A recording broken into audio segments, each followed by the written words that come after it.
stone tells a quieter story. In the quiet, even your thoughts can slow down, like boats entering a sheltered harbor. Not the loud story of chisels ringing and crowds shouting, not the story of victories carved into walls, but the story that lives in the pause between sounds, the story that waits in cool shadows, the story that stays calm even when centuries pass, like slow clouds. Tonight, you do not have to solve anything. You do not have to prove anything. You only have to listen now. If you are tired from a day that asked too much of you, let that tiredness be allowed.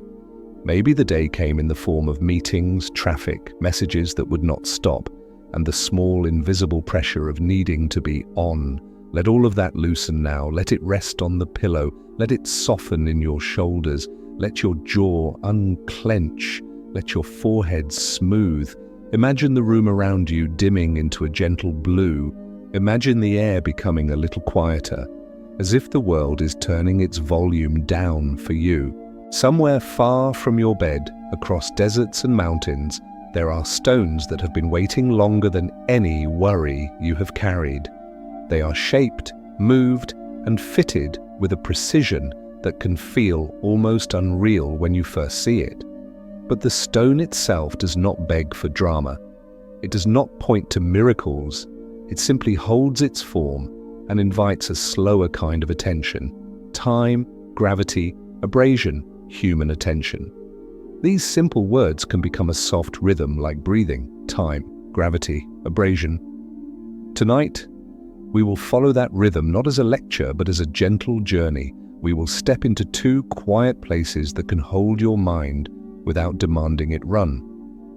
One is in Egypt, at Aswan, where an unfinished obelisk still lies in the bedrock like a thought paused mid-sentence. The other is high in the Andes near Cusco, where stones interlock so closely that light itself seems to hesitate at the seams. You do not need to travel there in your body. We will travel in the way dreams travel. Softly, slowly, safely. Before we drift deeper into tonight's gentle journey, remember to subscribe to Ancient Sleep Story. Here, you'll always find peaceful stories that soothe the heart and quiet the mind. Where are you listening from tonight? Leave a comment. Your presence adds warmth to this quiet corner of the night.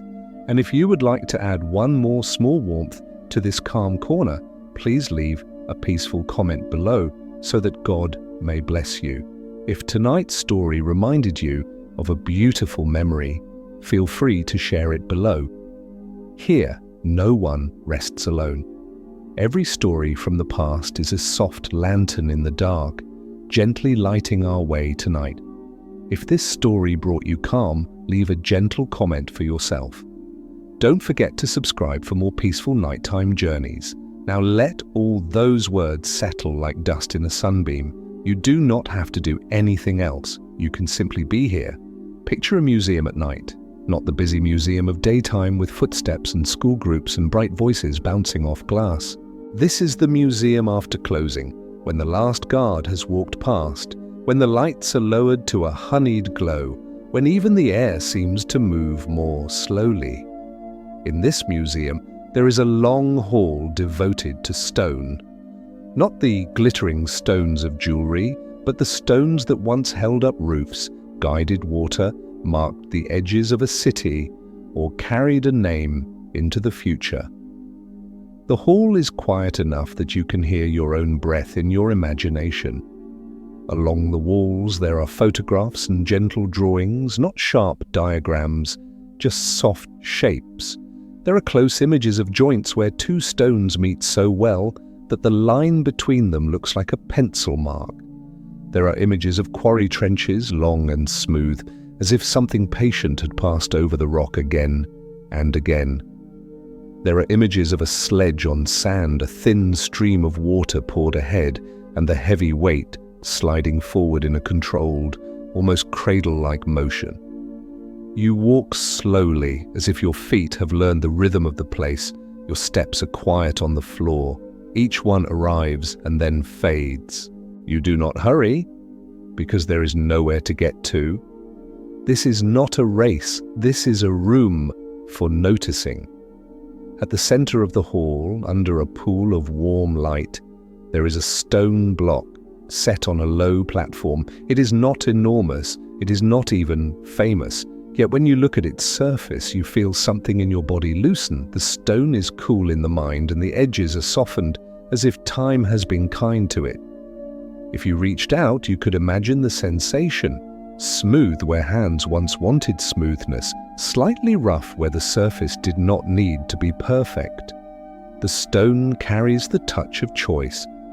You could ask, in a very human way, who did this? What did they want? Where did they stand while they worked? When did they stop for water, for shade, for sleep? Why did they bother with such care? How did they do it with tools that do not survive? These questions are gentle. They do not demand quick answers. They are like lanterns placed along a path, not to blind you with brightness, but to help you feel where the ground is. You keep walking. A glass case holds a simple rope, or rather what remains of a rope, thick and rough, braided from plant fiber. Nearby, another case holds a small stone weight, the kind that could hang from a line and teach the eye what true vertical looks like. There is nothing glamorous here, no humming machine, no sparkling invention, only humble objects that whisper a quiet truth. With enough patience, simple things become powerful. The museum guide is not a person. It is your own calm attention. It moves you from one image to another the way a tide moves the shoreline, inch by inch, without effort, without conflict. At the far end of the hall, there are two tall panels like two doorways. The first doorway is labeled Aswan. In the photograph, the Egyptian sun is gentle, not harsh. It sits low as if it too is ready for rest. The granite around the quarry glows with a dull warmth. And there, carved directly out of the living rock, is the unfinished obelisk, still attached to the earth, still in the place where it was meant to be freed. A long trench frames it.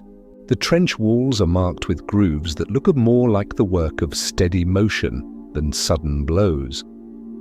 The obelisk is a monument that never stood, a promise that still rests in stone. The second doorway is labeled Andes. Here, the photograph is cooler in color. The sky is deeper. The air looks thin, as if it carries less noise. In the stone walls near Cusco, the blocks fit together like a slow puzzle. Each stone has many edges, yet nothing feels sharp. The contact lines are so tight that the seams disappear into shadow. It is as if the stones learned how to hold one another without needing glue, without needing force. Just presence, just pressure, just time. Standing between these two doorways, you begin to sense the story we are going to tell. It is not the story of a single hero. It is the story of many hands, many days, many tiny adjustments. It is the story of looking closely at material and learning its moods. It is the story of watching water find level, watching sand become a gentle helper, watching gravity become an ally instead of an enemy. It is the story of work that repeats until it becomes invisible. You can feel the pace of it already. Time, gravity, abrasion, human attention. Say the words in your mind the way you might count breaths. Time, gravity, abrasion, human attention. In the museum, a quiet bench waits beneath a tall window. Beyond the window, the city is asleep, or trying to be. The streetlights are soft, blurred through the glass.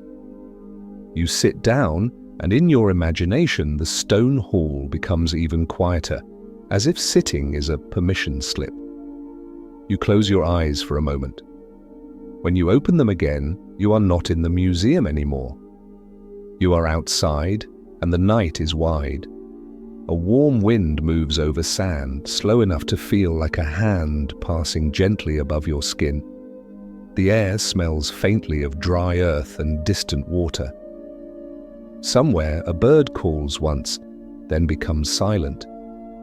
The sky is deep and clear, and the stars feel steady, as if they have been pinned in place by invisible patience. You are near Aswan now, not in the bright heat of noon, but in the softer hours when the sun has stepped away and left the stones to cool. The granite under your feet holds the last of the day's warmth, like a memory. In the distance, the Nile is a dark ribbon, calm and unhurried. Listen closely and you can almost hear the quarry breathe. Not a voice, not a word, only a hush made of cooling stone and settling sand. Your footsteps make a small sound, a gentle shush, and then the night returns to stillness. The air touches your skin like linen. Everything here seems to move at the speed of calm. And ahead, in the bedrock, the unfinished obelisk waits, as if it has been waiting for you and for this quiet moment.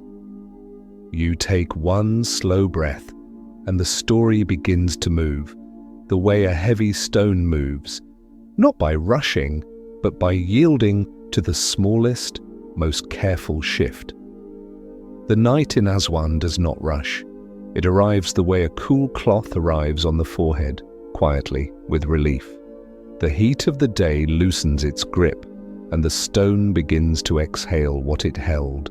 The granite, which can feel harsh under noon light, becomes gentle in the evening, taking on a muted glow, as if a lamp has been turned low behind it. You walk a little farther into the quarry, and your footsteps soften. The ground is uneven in places, shallow cuts, long channels, the faint geometry of work that once had a rhythm. But nothing here feels loud.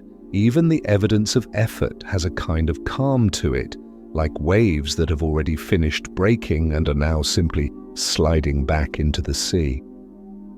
Ahead, the unfinished obelisk lies like a long thought that never became a sentence. It is enormous, and yet it does not feel threatening. It feels like something resting. Its length is cradled by the bedrock, still attached, still belonging to the earth that began it. The trench that outlines its shape is clean enough to read with your eyes, like a line drawn in sand, except it is stone and the line has lasted. If you pause at the edge of the trench, you can imagine the view from centuries ago, not as a bustling scene, not as a dramatic moment, but as a steady day that begins in cool morning air. Workers arriving without hurry. The first sound is not shouting, it is the small scrape of feet on rock, the soft clink of tools set down, the sigh of a rope being uncoiled. In the distance, the Nile moves the way it always has, by continuing. Water does not argue with time, it participates. Time, gravity, abrasion, human attention. Let the words drift through you again like a slow chant. Time. The obelisk is a promise made to time, an attempt to set a single piece of stone upright against the centuries. Gravity. The stone would have stood only by agreeing with gravity, by finding its balance and letting its weight become its strength. Abrasion. The quiet truth of shaping granite is not a single heroic blow, but the long companionship of friction, grain against grain, sand against stone, tool against surface. Human attention. The most fragile tool of all, and yet the one that changes every... You look down into the trench again and you notice something tender. The edges of the cut are not sharp like a wound. They are softened by dust, by wind, by the way light falls at dusk. The trench holds shadow, and shadow holds coolness. Even your mind, if it has been racing, begins to lower itself into that shadow and cool down. You step carefully along the perimeter until you find a place where you can see the obelisk surface closely. It is not polished, it does not sparkle, it looks honest. There are marks, subtle, not the aggressive scars we imagine when we think of stonework, but the gentle evidence of repeated contact. In places, the granite shows the faint unevenness of labor still in progress, like cloth that has not yet been fully smoothed. It makes the obelisk feel more human, not less. It reminds you that the past was made of ordinary days. And then you notice the part where the story changed. A long crack, a fracture line runs through the stone. One of the reasons the obelisk was abandoned. In another kind of story, this would be tragedy. Here, it is simply a turning of the page. A decision made quietly. This stone will not stand. This stone will remain. There is peace in that. You do not have to force a day to become what it cannot be. You do not have to push your own body beyond what it can hold. Sometimes the wisest work is knowing when to set something down. If you let your imagination stay gentle, you can picture how the decision might have felt. Not panic, not dramatic failure, more like a long exhale. A quiet nod. A recognition that patience includes stopping. The quarry at night holds that lesson without words. You walk to a spot where the bedrock rises slightly, and from there you can see the shape more fully. The obelisk is like a sleeping ship in a dry sea. Its lines are clean, its scale is calm. It is as if the earth itself started a sentence in stone and then left it unfinished for future eyes to read. From this height, the trench around it looks like a shallow canal, and your mind, always eager to compare, begins to borrow the language of water. The trench is a riverbed without a river. The obelisk is a long island, the dust is a pale foam, and with that water language, something else begins to make sense.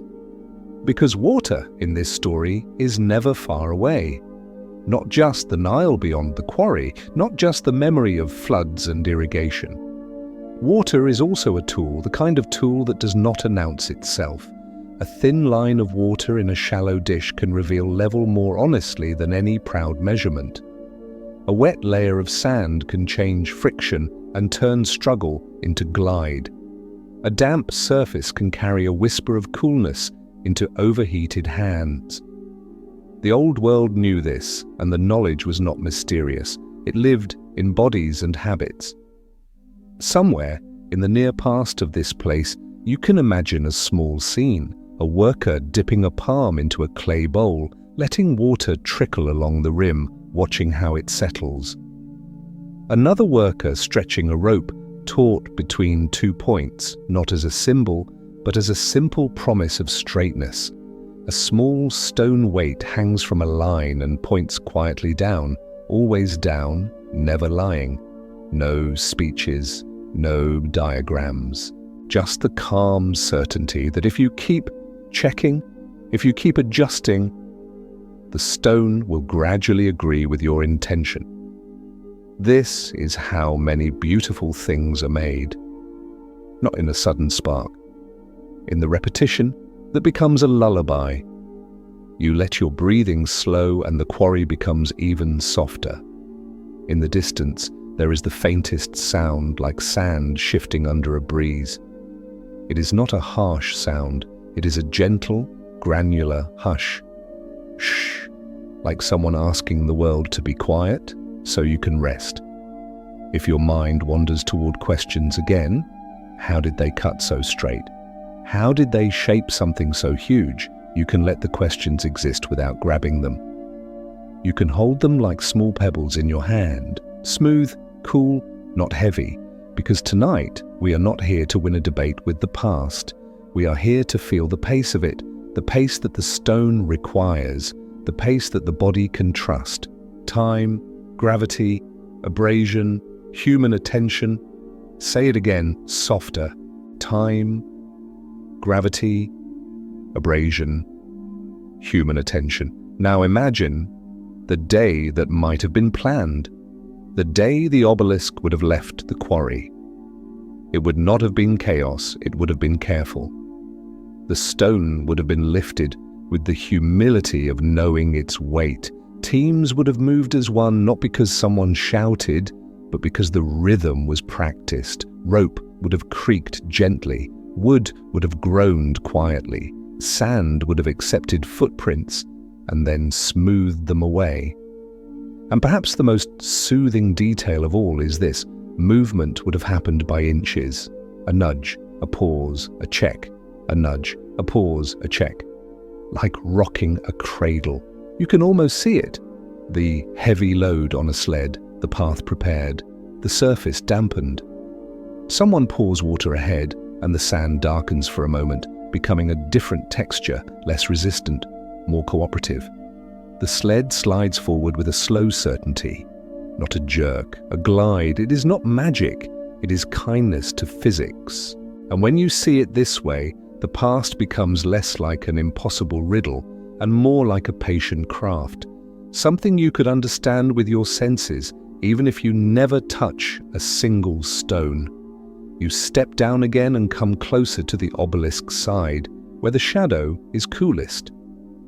If you place your palm against the stone in your imagination, you feel its temperature. Cool, steady, indifferent to hurry. The stone does not ask you to think fast. It invites you to slow down until your thoughts match its pace. Some people come to places like this and feel urgent. They feel the need to solve. They feel the itch of theories. But you can choose something else tonight. You can choose a quieter relationship with mystery. You can stand beside the unfinished obelisk and let it teach you the gentlest skill, waiting without anxiety. The stone has been waiting for a very long time. It knows that time is not an enemy. Time is a companion. Time wears edges smooth. Time turns heat into coolness. Time turns noise into silence. And human attention, your attention, can do the same. When you give attention softly without strain, the mind stops fighting itself. It stops trying to climb out of the moment. It settles like dust settling in a beam of late light. A small gust of wind moves through the quarry, and for a moment you smell the Nile more clearly. Distant water, reeds, a trace of life traveling in darkness. The stars overhead do not flicker with urgency. They watch, patient as stone. You take another slow breath, and as you exhale, the scene begins to shift, not abruptly, but like a camera panning gently across a landscape. The granite fades into a deeper shadow. The warm desert tones cool into mountain blues. The scent of river water becomes the thin clarity of high air. We are leaving Aswan now, not because we are done, but because the story is a river with more than one bend. The unfinished obelisk remains behind, sleeping in granite, holding its quiet lesson. And ahead, far across the world, another set of stones is waiting to show you a different kind of patience. Stones that learned how to fit together like a whisper. You follow the breath into that next place. The air in the Andes feels different the moment you arrive in it. Cleaner, thinner, almost musical in its quiet. It is as if the world has lifted a heavy blanket from your ears, leaving only a soft hush and the faint sound of your own breathing. You are above the busy places now, above the crowded streets and the electric noise, above the quickness. Here, the night is not only dark, it is spacious. Imagine you are standing on a gentle slope outside Cusco, where the land rolls like a slow ocean of stone and grass. The sky is deep, a velvet blue that holds the last pale trace of twilight. A few stars appear early, and they seem closer than you remember, small, steady lights that do not hurry. The wind moves lightly, like a hand passing over the surface of water. It touches your cheek, then slips away. If you listen closely, you can hear it thread through dry grasses, a soft whispering that never becomes a shout. Ahead, the walls of Sacsayhuaman rise in layers, not like a fortress that wants to intimidate, but like a quiet shoreline made of giant stones. The blocks are massive, yet the wall feels calm. It curves gently, following the shape of the hill, as if it decided to cooperate with the land rather than fight it. You walk toward it slowly, and with each step, your body seems to remember a softer rhythm. Your shoulders loosen. Your hands rest more comfortably. Even your thoughts begin to take longer strides, like a person strolling rather than running. When you reach the stones, you stand close enough to see the seams. They are almost invisible. Stone meets stone with a confidence that does not need explanation. The joints are not straight like modern bricks. They are shaped like puzzle pieces, many edges, many angles. Yet the fit is so precise that the shadows between them are as thin as a pencil line. You place your palm against one block in your imagination. It is cool, steady, like a shaded river rock on a summer evening. And the surface is not uniform. It has gentle variations, faint hollows where time has rested, small ridges where the stone keeps its story. The edges are softened, as if the wall has been touched by 1,000 quiet nights. Time, gravity, abrasion, human attention. Let those words return as if the stones themselves are saying them without sound. Time, the long patience it takes for a wall to become a presence. Gravity, the honest downward pull that every builder must listen to. Abrasion, the slow work of smoothing, shaping, refining. Human attention, the tender focus that arrives, stays, and returns. You begin to understand something simple. This wall is not only a product, it is a process that lasted long enough to become invisible. We are used to seeing endings, we rarely see the long, quiet middle. If you look along the base, you can imagine the first layer being set. A stone is chosen, not chosen for beauty alone, but for how it wants to sit. It is tested against the ground, it is turned, lifted, set down, lifted again, turned again, set down again. Each time the movement is small, careful, almost like rocking. Lift, settle, check. Lift, settle, check. Somewhere nearby, in another time, there are workers, quiet figures in the dim light of early morning, long before the sun sharpens the edges of the mountains. They do not speak much, their knowledge lives in their hands. A rope is stretched between 2 points, and it becomes a line that the eye can trust. A small weight hangs from a cord and points straight down, always down, a steady reminder that true vertical is not an opinion. Water sits in a shallow bowl, calm enough to reflect the sky. If the bowl is moved, the surface trembles, then returns to level. It is a quiet teacher, showing what flat means with no argument. These are not dramatic tools, they do not flash, they do not roar, they simply tell the truth. You can almost hear the gentle sounds of this work, the low scrape as stone shifts on stone, the quiet tap of a wedge being set, the soft breath of someone leaning in close to examine a seam. And sometimes, the most soothing sound of all, nothing. A pause, a moment of stillness while eyes measure and hands decide. If you are listening from your bed tonight, you might notice that your own body understands these pauses. Your chest rises, then falls. Your breath makes a small space between each inhale and exhale. The wall, too, was built with spaces for checking, for resting, for listening. You walk along the stones and a gentle curiosity follows you like a lantern. How did they do it?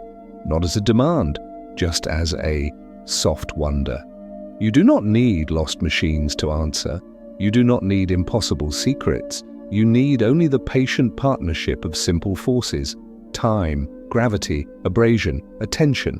Imagine a stone being shaped, not in a single dramatic moment, but in a long, repetitive conversation.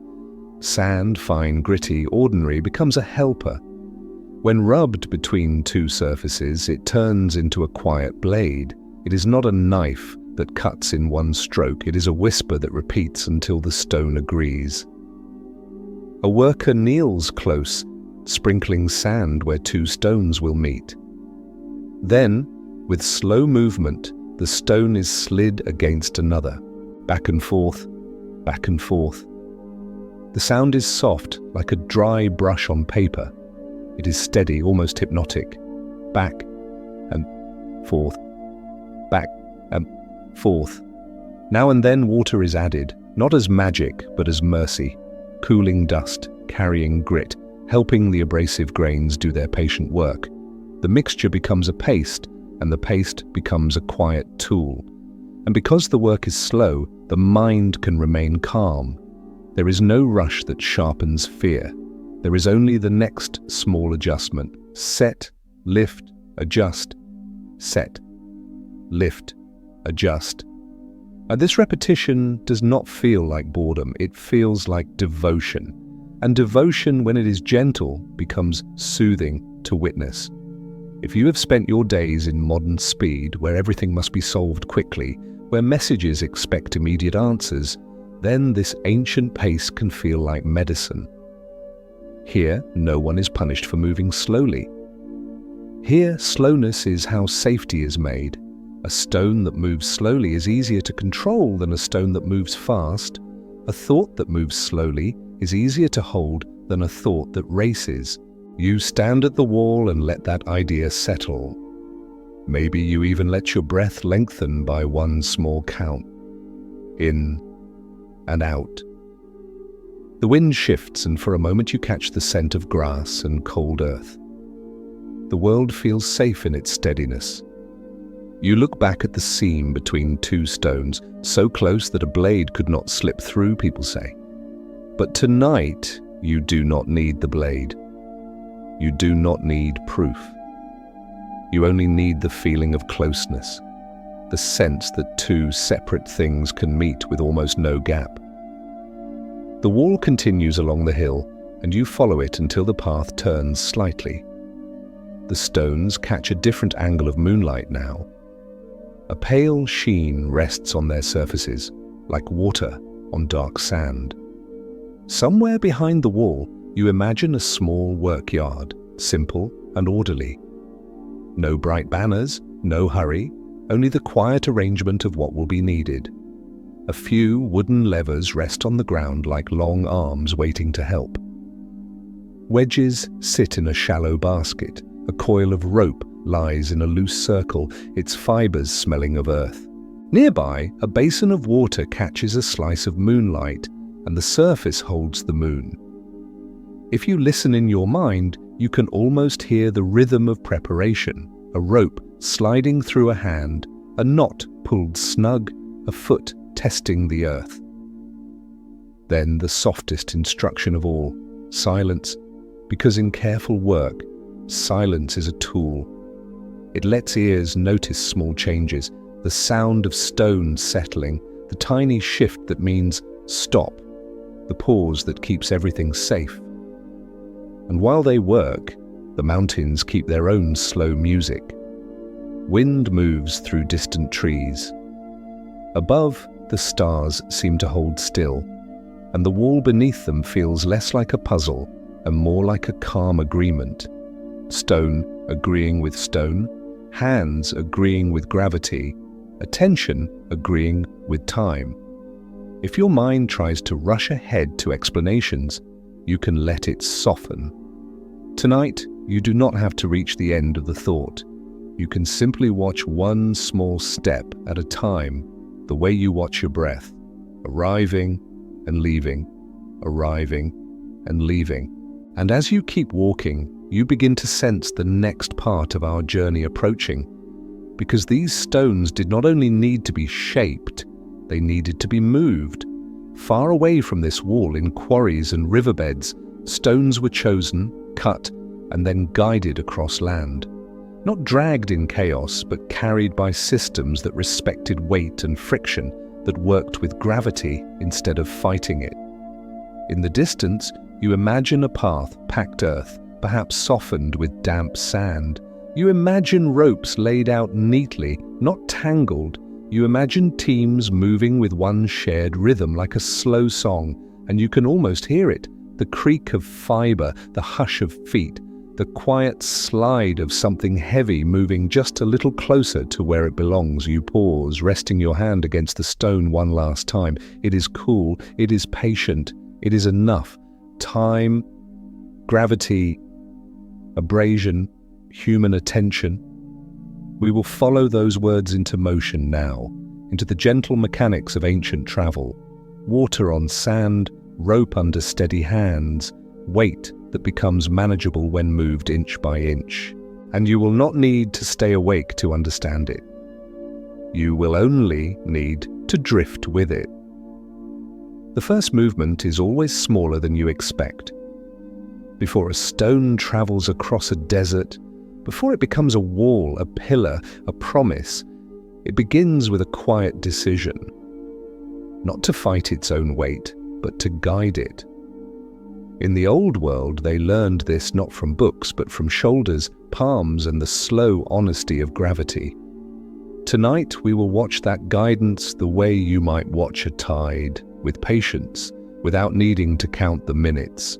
Imagine you are back near the Nile again, not in the bright hours when the sun can feel sharp, but in the tender edge of morning, when the sky is still pale and the air is cool enough to feel like water on the skin. The river is nearby, breathing in long, dark ribbons. Reeds whisper at the banks. Somewhere, a small bird calls once, then lets the silence return. On a flat stretch of ground, a path has been prepared. It is not a road like ours with painted lines and hard edges. It is a wide, patient lane made from what the land already offers: packed earth, a bed of sand, the simplest surface that can be made smoother by care. The sand looks pale in the early light, like flour sifted across a table, and beside it, in shallow jars and bowls, water waits, quiet, ordinary, essential. A stone block rests on a wooden sled. You do not have to picture it as a scene of strain. Let it be calm, let it be organized. The sled is built low, its runners broad enough to spread the weight. The block sits balanced, like a sleeping animal that trusts the ground beneath it. Ropes lie coiled nearby in loose circles, fibers rough and strong, smelling faintly of plant and dust. Wooden levers rest against a crate. Wedges sit together like small, patient teeth. The people here move without hurry. They are not characters in a drama. They are workers in a rhythm. Some are older, their movements economical, their attention steady. Some are younger, learning by watching, learning by doing, learning by repeating. Their faces are not lit by screens, their eyes are lit by morning. One person steps forward with a jar. You can hear the water before you see it, a soft glug-glug, then the gentle splash as it meets sand. The sand darkens in a spreading shape, like ink blooming on paper. The surface changes texture. What was dry and resistant becomes damp and cooperative. The water does not remove weight. It changes the way weight meets the ground. Time, gravity, abrasion, human attention. The mantra fits here too, as if it belongs to the work. Time, because no one expects the sled to leap forward. Gravity, because the block is heavy and honest. Abrasion, because the sand will still whisper against the runners grain by grain. Human attention, because a single, careless moment can make the movement rough, and a careful moment can make it smooth again. The ropes are placed. Hands find their positions. Not with shouting, but with familiarity. Someone checks the knots, pulling each one snug, not in panic, but in calm assurance. Someone else runs a palm along the rope, feeling for weak fibers the way you might smooth a wrinkle from a sheet. Then there is a pause. Not a dramatic pause, just the ordinary pause that happens when people breathe together before they move. If you are listening in bed, you can borrow that pause now. Let your inhale arrive. Let your exhale lengthen. Let your body feel supported, the way the sled is supported by the ground. And then the pull begins. It is not a sudden jerk. It is a gradual leaning. Feet press into sand. The rope tightens with a low creak, like a wooden door opening slowly in a quiet house. The sled resists for a heartbeat, then gives just a little. And that little becomes the first glide, a few inches, A pause. Another few inches. A pause. The movement is like rocking a cradle, and the sound of it is steady enough to become soothing, rope creak, sand hush, a soft exhale, then the quiet slide. Someone steps forward again with water. A thin stream is poured ahead of the runners, not too much, not too little, just enough to change friction into flow. The sand darkens in a narrow band. The sled follows that band the way a boat follows a channel. This is the gentle secret that can look like magic from far away. Not lost machines, not impossible power, just the kind of knowledge that lives in attention. If you soften the surface, if you respect the material, if you move in rhythm, a heavy thing becomes manageable. You might notice something in your own chest as you watch. A small loosening, a quiet understanding that weight is not always something to fear. Weight can be carried if it is carried slowly. Thoughts can be held if they are held gently. The path continues. Along the edges, footprints appear and fade. The sand accepts each step, then lets it go, smoothing itself as wind passes. In the distance, the river keeps moving, as if reminding everyone that motion does not need noise. Now let the scene drift for a moment, softly, like a camera changing focus. The same principle appears in the mountains. High near Cusco, where the air is thin and the ground is firm, movement might look different, but the rhythm is the same. A stone is guided, not forced. A lever is placed beneath an edge. The lever lifts only a little, and that little is enough. A wedge slides in, the stone settles, another wedge, another settling. Lift, settle, check. Lift, settle, check. Even here, where water may be scarce, the idea of water remains in the way they measure. A shallow bowl, a calm surface, a truth that levels itself. The builders do not argue with the world, they listen, and listening is soothing. Back by the Nile, the sled reaches a slight incline. No one panics, the group does not tighten into fear. They simply change the method. More people take the rope. Someone places a wooden roller beneath the runners or a plank to distribute the pressure. Someone pours another thin line of water. Someone checks the angle, the footing, the tension. The block rises by inches. You can feel the care in the movement, as if the entire team is holding its breath, not in stress, but in respect. When the sled pauses, it is not failure, it is wisdom. A pause is part of the plan. This is a different kind of intelligence than we usually celebrate. Modern life praises speed, it praises quick answers. It praises finishing, but ancient stonework praises steadiness. It praises repetition. It praises the small correction made before the mistake grows. If you have been living in a world that asks you to rush, the image of this slow sled can become a comfort. It says quietly, you are allowed to move at the pace that keeps you safe. The rope creaks again, the sand hushes again, the sled glides again. And you begin to notice the most calming detail of all. The work is almost musical, not in melody, but in rhythm. Pull, pause, pour, glide. Pull, pause, pour, glide. The rhythm is predictable, and predictable rhythms are one of the oldest ways humans learn to relax. Your nervous system recognizes them, your body trusts them, your mind, even if it has been busy, starts to drift toward that trust. Time, gravity, abrasion, human attention. Say it once more in your mind and let it match the cadence. Time, gravity, abrasion, human attention.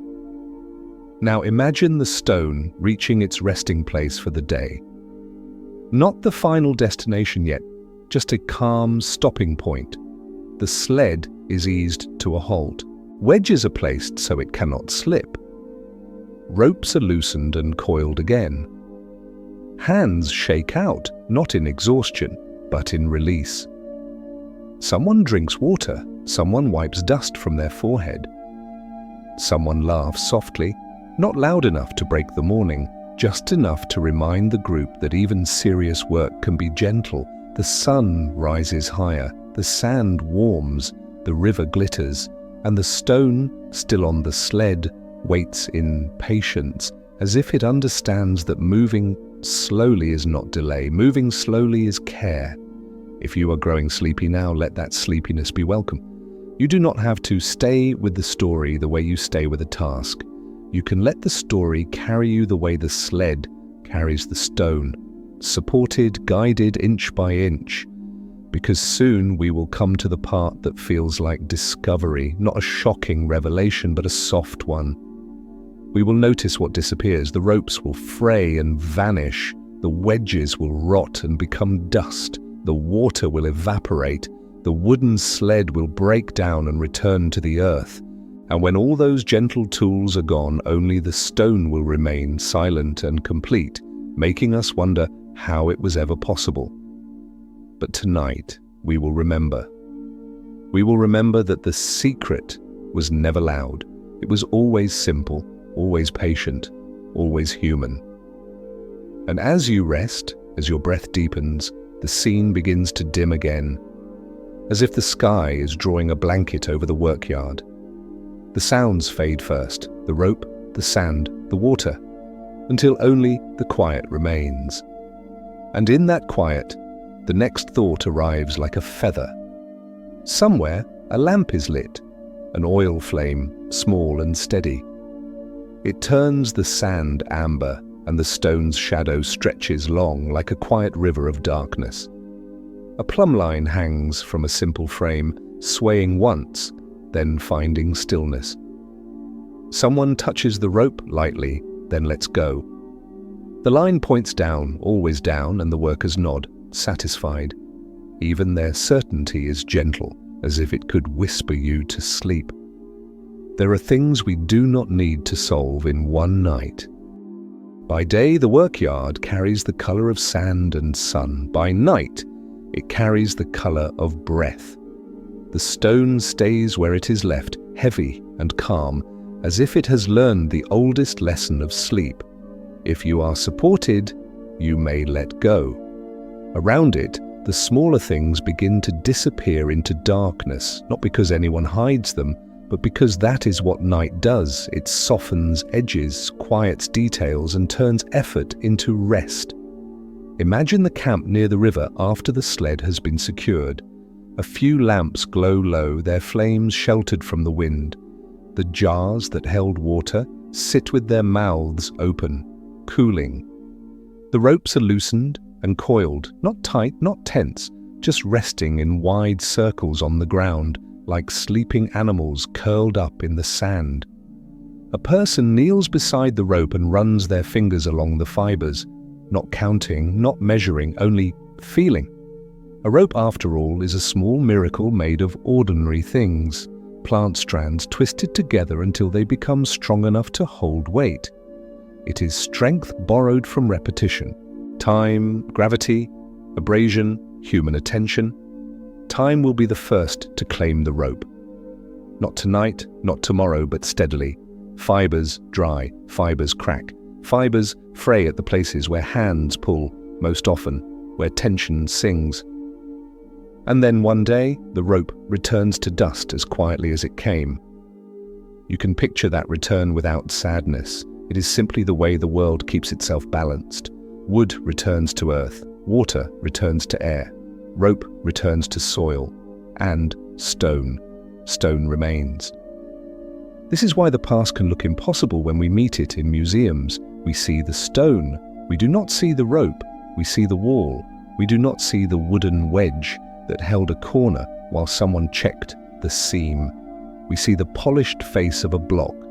We do not see the hours of grit and water that softened the surface into agreement. The tools that mattered most were never meant to last. Think of the water, for example. In the morning, it is poured with care, a thin ribbon ahead of the runners, darkening the sand into a path the sled can trust. By afternoon, it has soaked downward or lifted upward, returning to the air in a slow, invisible breath.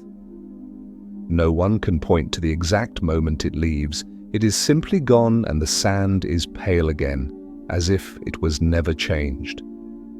Yet for a few hours, that water did something profound. It turned stubborn friction into cooperation. It made a heavy thing feel lighter without changing the weight at all. It was a temporary kindness, and temporary kindness is still real. Wood is like that too. A wedge can hold a stone in the exact position needed for checking. A lever can lift a corner just enough for a thin shim to slide under. A roller can take the bite out of the ground and let the load glide. And then season by season, wood dries, cracks, and returns to the soil. In the end, nothing wooden stands beside the wall to claim credit. Only the wall remains, and it looks like certainty. Even the marks of hands fade, skin oils dry, fingerprints vanish, a footprint fills with wind-blown dust, a voice that once counted the rhythm pull falls quiet forever. The past becomes a silent photograph, and silence tempts the mind to invent loud explanations. But if you stay close to the scene, if you let the camera of your imagination linger, you can almost recover the missing sounds. The soft slap of wet sand packed flat, the gentle creak of a knot tightening, the dull tap of a wooden mallet on a wedge, the hush of grit being rinsed away, the low, satisfied hum of someone who sees a seam finally disappear into shadow. All of it is ordinary. All of it is enough. In the Andes, the same truth lives in the mountain air. A wall stands under moonlight, fitted so closely that shadow has nowhere to gather. But the hands that made that closeness are long gone. The simple measuring line has vanished. The wooden lever has rotted away. The baskets that carried sand have fallen apart and become earth again. Only the stone stays, and because it stays, it asks the mind to invent louder answers than necessary. Tonight, we will choose a quieter answer. Come closer in your imagination to a single seam. Pick two stones that meet in the dark. If you were awake in that ancient workyard, you might hear a soft sound there. Not a bang, not a crack, just a faint rasp of grit back and forth, the way someone might slowly file a piece of wood until it fits. Back and forth, back and forth. Abrasion is a gentle kind of persistence. It does not need to be strong. It only needs to return. A little sand caught between stone surfaces can become a patient blade. A little water can carry that sand and keep it working. A hand can guide the motion. An eye can notice when the seam becomes thinner, when the shadow line becomes narrower, when the stone stops resisting and begins to cooperate. The work is not a single act. It is a lullaby of small acts. Lift, settle, check. Lift, settle, check. If your mind has a habit of overthinking at night, you may recognize the difference. Overthinking tries to solve everything at once. Craft does not. Craft returns to one small action and then another until the body feels safe. In that safety, sleep comes easier. In the workyard, after a day of moving stone, there is often one last quiet ritual: checking. A plumb line is hung. It sways once, twice, then finds stillness. A shallow bowl of water is set down. The surface quivers, then becomes calm. A rope is stretched, and the line becomes straight in the mind. Someone steps back and looks, not with urgency, but with appreciation for close enough turning into right. Then the checking ends. Not because perfection has been conquered, but because night has arrived, and night is part of the plan. Listen, for a moment, to the night sounds around this scene: a distant insect, a soft footstep on sand, the faint lap of river water, the crackle of a lamp, and beneath all of it, the silence that holds the world together. Human attention feels different in that silence. It becomes softer, it stops gripping, it begins to float. And maybe that is why stone can feel like therapy when you meet it at night. because stone does not demand your attention the way life does. It does not flash, it does not buzz, it does not ask you to respond. It simply offers you a surface that will still be there after you fall asleep. So your mind can stop scanning for what it might miss. It can stop rehearsing what it must do tomorrow. It can rest against something steady. If a thought arrives, you can treat it like a grain of sand, notice it, let it settle, let it slip back into the quiet. If you like, let your own attention float now. Notice your breath, not forcing it, simply noticing in and out, in and out. The story is still moving, but it is moving the way a constellation moves, slowly, almost imperceptibly, yet always forward. Now imagine a morning many centuries later. A traveler arrives at a stone wall. They place their hand on the cool surface. They press their face closer, as if they can see a secret hidden between the seams. They wonder about machines. They wonder about lost knowledge. They wonder how such weight could ever have been guided with such calm precision. And the wall does not answer. Stone does not explain itself. It only waits. The traveler walks along the wall and their footsteps echo lightly. The wind brushes the grass. The sun rises and turns the stones warm. And still the wall keeps its quiet. This is the soft discovery. What looks mysterious from far away becomes simple when you imagine the missing middle.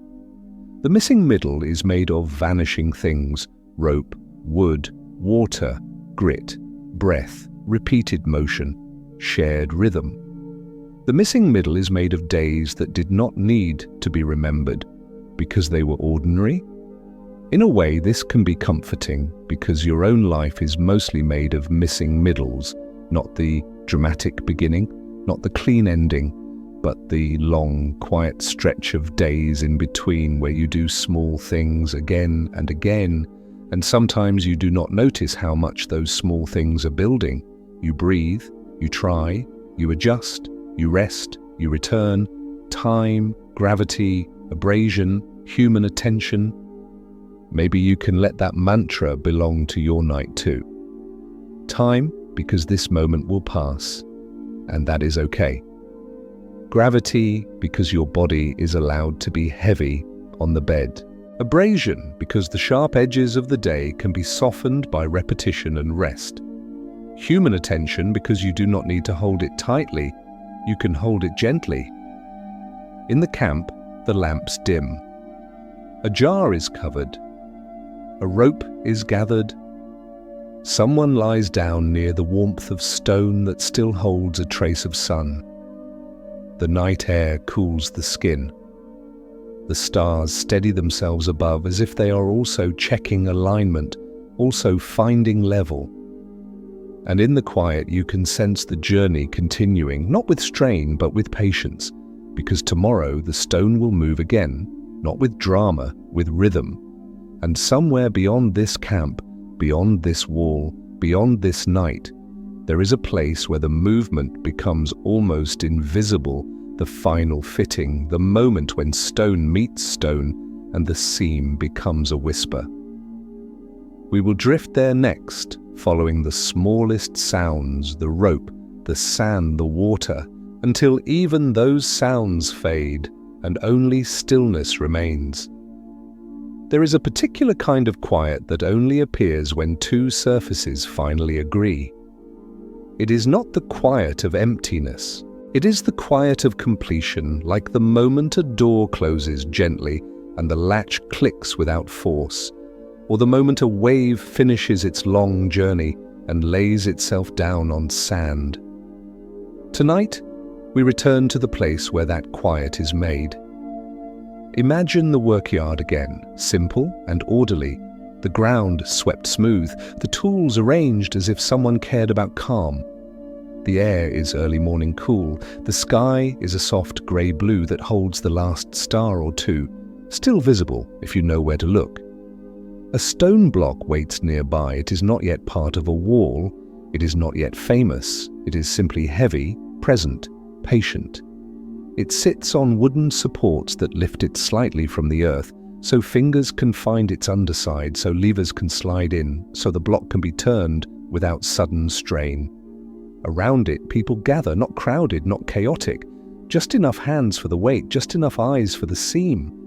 Somewhere, a small fire burns low, not for drama, only for warmth. A clay lamp gives a steady amber light. Shadows move slowly on the ground, like dark water. And then the work begins with the gentlest sound of all. A brush. Not a modern brush with plastic bristles, but something simple. Bundles of fibers, reeds, or soft twigs tied together. It sweeps grit away from the stone's face. The sound is faint, dry, repetitive. Shh, shh, shh. If you are lying in bed listening, that sound can merge with your breathing. You can let your exhale become the brush's rhythm, letting it sweep the day out of your mind. Time, gravity, abrasion, human attention. The mantra returns because this is where it belongs. The builders do not start by forcing the stone into place. They start by listening to it. They bring the block close to its neighbor and let it touch lightly. Then they pull it back again. Not because it failed, but because contact is information. In that first touch, a few high spots meet, and those tiny points say quietly, "Here, here, here." The stone is lifted again. A lever slides under one edge with a soft creak. A wedge goes in, another wedge. The block rises by a breath. It is enough. The movement is small, controlled, safe. Lift. Settle. Check. Someone sprinkles a little sand. The grains fall like a soft rain onto the contact surface. Another person drips water, just a little, so the sand becomes a thin paste, a patient tool. With slow hands, they begin to slide the stone against its partner, back and forth, not far, not fast, back and forth. The sound is not harsh. It is a whispering rasp, steady, almost soothing, like someone rubbing two smooth shells together at the shore. Abrasion is working now. It does not feel dramatic because it is not dramatic. It is faithful. It returns and returns and returns until the seam becomes thinner than a thought. Every few moments, they stop. Silence. They lift the stone away, just enough to see. They brush the paste aside. They look closely at the surface. Sometimes, to make the high spots clearer, they use something simple. A faint dusting of pigment, or soot from a lamp, spread thin across the face. When the stone touches again, the soot marks the places that meet first. The stone itself tells them where it wants to be shaped. No argument, no guessing, just a dark trace that says here. Then the rubbing returns, back and forth, back and forth. You can feel how this kind of work would make the mind quiet, because it does not ask you to leap. It asks you to repeat. It asks you to notice. And noticing when it is gentle is one of the fastest ways to calm a restless brain. If a thought arrives, something from the day, a worry, a sentence you wish you had said differently, you can treat it like a high spot on stone. You do not have to fight it. You do not have to shame it. You only have to see it and then return to the slow motion that softens edges, back and forth, back and forth. In Egypt, the same principle lives in the quarry, even if the shapes are different. Granite is stubborn, yes, but sand is patient. Water is patient. Human attention is patient. You can imagine an artisan in Aswan smoothing a surface not for beauty alone, but for truth. So the obelisk's faces will catch light evenly. So the lines will feel calm to the eye. So the monument will stand without tension. A monument, after all, is not only weight, it is balance, and balance is made slowly. In the Andes, the stones are shaped like living puzzles, each one unique. That uniqueness is not chaos, it is a quiet intelligence. Many edges mean many opportunities to lock, to hold, to distribute weight. A straight seam is not the only form of precision. Precision can also be the careful negotiation of irregular shapes until they become an agreement. An agreement is soothing. As the rubbing continues, the builders breathe together, not consciously, not like a meditation class, but naturally. Work has its own breathing. Effort rises, effort falls, lift, settle, check. At some point, the stone is guided toward its final position. The ropes tighten, the block moves by inches. Someone calls softly, not with urgency, but with clarity. Slow, now, hold. Even those words feel like part of the rhythm, like the quiet cues in a lullaby. The block touches, it settles, the seam darkens into a thin shadow line. They stop moving. Silence. In that silence, you can almost hear the world's smallest sound, the last few grains of sand shifting under the stone's weight. Then, someone runs a finger along the joint, not poking, not prying, just feeling. The finger moves slowly, like checking the edge of a folded sheet. The seam is there, but it is calm. It does not gape, it does not demand. It simply exists as a boundary so soft it almost disappears. This is the moment that later travelers will call impossible, but you are here in the missing middle, where it is not impossible at all. It is simply the result of repeated tenderness. Time, gravity, abrasion, human attention, time, the hours of rubbing, the days of adjusting, the seasons of learning. Gravity, the weight that presses the stones into honesty. Abrasion, the sand that whispers until the surfaces match. Human attention, the willingness to return to the seam again and again without anger. When the fit is right, the work changes tone. There is less rubbing now, less testing, more quiet confidence. Tools are set down gently, ropes loosen. Wedges are removed one by one. The stone stays where it is, held not by glue, not by fantasy, but by its own weight and the shapes that welcome it. Before they leave the stone to the night, they do one more quiet thing. A shallow bowl is placed on the ground nearby. Someone pours a little water into it, and the surface trembles, then stills.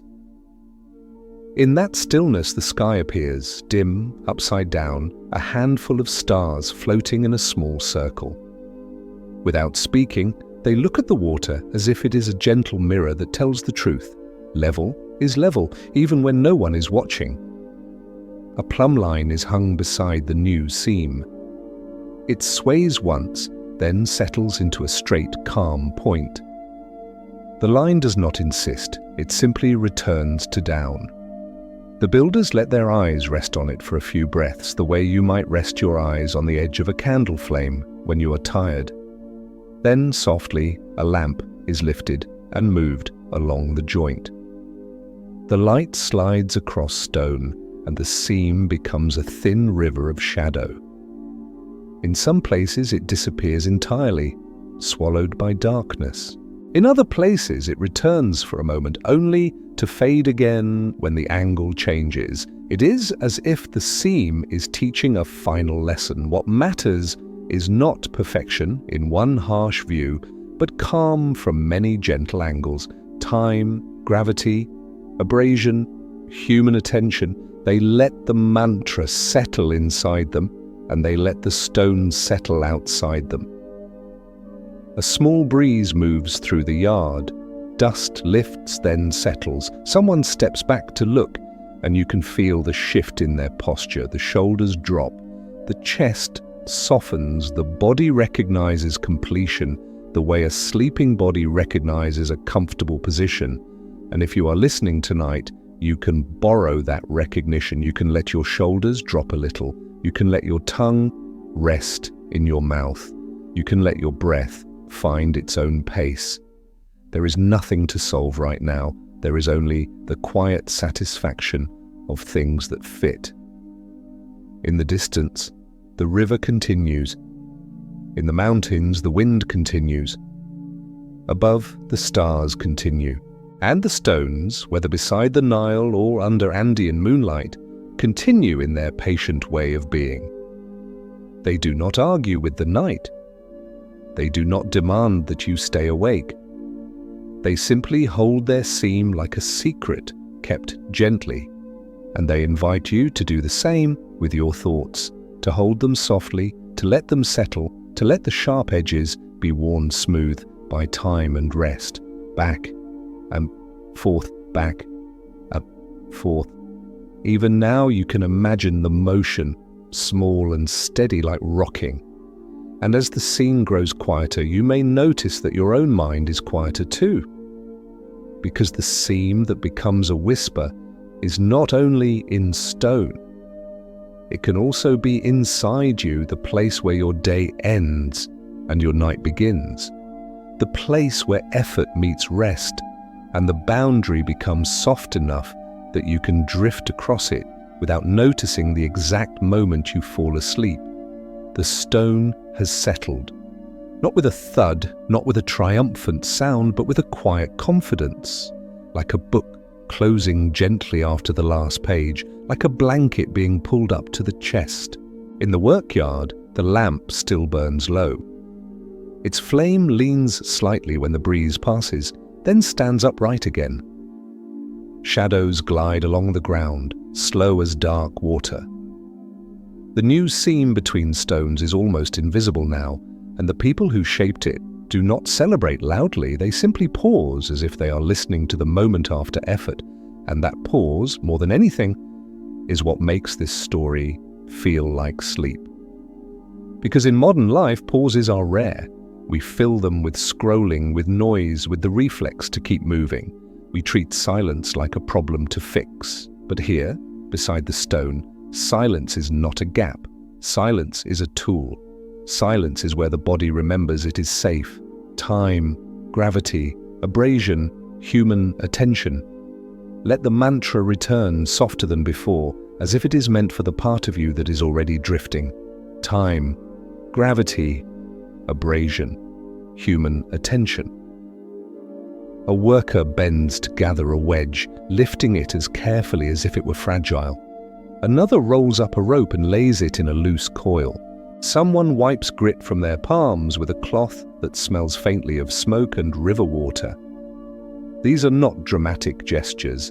They are the quiet rituals of finishing, small movements that tell the nervous system it's done.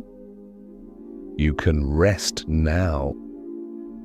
If you are listening from a bed in a busy American city, maybe with a streetlight glowing through curtains, maybe with distant traffic turning into a soft hum, notice what your body does when you hear that message.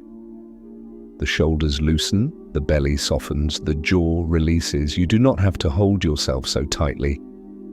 In the dark, the old builders did not work this way because they were trying to be poetic. They worked this way because stone demands it. Stone does not forgive haste. A heavy block moved too quickly can slip, can crush, can break a day apart. So they learned to move slowly, not as a mood, but as safety. And that is the gentle lesson the stone offers you tonight. Slow is not failure, slow is care. A stone that moves slowly is easier to guide. A mind that moves slowly is easier to hold. Sometimes the most surprising thing is how little is required. Who moves the stone? Ordinary hands, practiced and calm. Where? On sand, earth, and rock. When? In the cooler hours. Why? Because repetition makes weight manageable. How? Check, adjust, and check again. An elder might show an apprentice how to listen for the sound of a block settling, not with words like a lecture, but with a simple gesture, 2 fingers pressed to the stone, eyes half-lidded, a small nod when the weight finally finds its home. Knowledge lives in bodies that have done the motion 1,000 times. It lives in wrists that know how much pressure is enough and when to stop. It lives in patience passed down like a quiet family recipe. And if you have ever learned something slowly, driving a car, cooking a meal, calming a child, learning to breathe through stress. You already understand this ancient intelligence. It is not the intelligence of speed, it is the intelligence of returning. Return to the rope, return to the water, return to the seam, return to the breath. Each return is small, and that is why it works. In the yard, someone pours a last thin ribbon of water over a shallow groove, washing grit away. The water shines in the lamplight for a moment, silver, then black, then soaks into the ground. A scent rises, wet sand, clean dust, a hint of smoke. Even smell becomes part of the calm, because smell is memory, and memory can be a soft place to rest. If this story stirs a gentle memory in you, maybe the smell of rain on pavement, maybe the coolness of a stone wall in an old neighborhood, let it come without effort. You do not have to hold it tight. You can let it pass through you like warm light through curtains. Somewhere beyond this yard, the world is changing. Empires rise, seasons turn, languages shift, people hurry, people fight, people forget. But the seam you are looking at, this seam that became a whisper, was made with the opposite energy. Not conquest, but attention. Not speed, but steadiness. Imagine for a moment the same seam centuries later. A traveler arrives under a bright sun, places a hand on the cool wall and feels wonder. They lean in close, searching for the line where stone meets stone. Their mind tries to jump to the end of the story, machines, secrets, mysteries, because the traveler can only see what remains. But you have walked through the missing middle. You have seen the damp sand darken under a thin stream of water. You have heard the rope creak and the sled glide by inches. You have watched the paste of grit and water whisper back and forth until two surfaces agree. You know the secret is not loud. The secret is that the most important tools disappear. Rope frays and becomes soil. Wood dries and returns to earth. Water evaporates and becomes air. Even footprints vanish under wind. Only stone remains to hold the shape of the work. And this is why the past can feel like a riddle, because time erases the gentlest parts first. The soft parts vanish, the hard part stays. And the mind, seeing only the hard part, imagines hard answers. Tonight we choose soft answers. We choose the idea that beauty can come from ordinary repetition. We choose the idea that 1,000 small adjustments can look like magic from a distance. We choose the idea that patience can be a form of intelligence.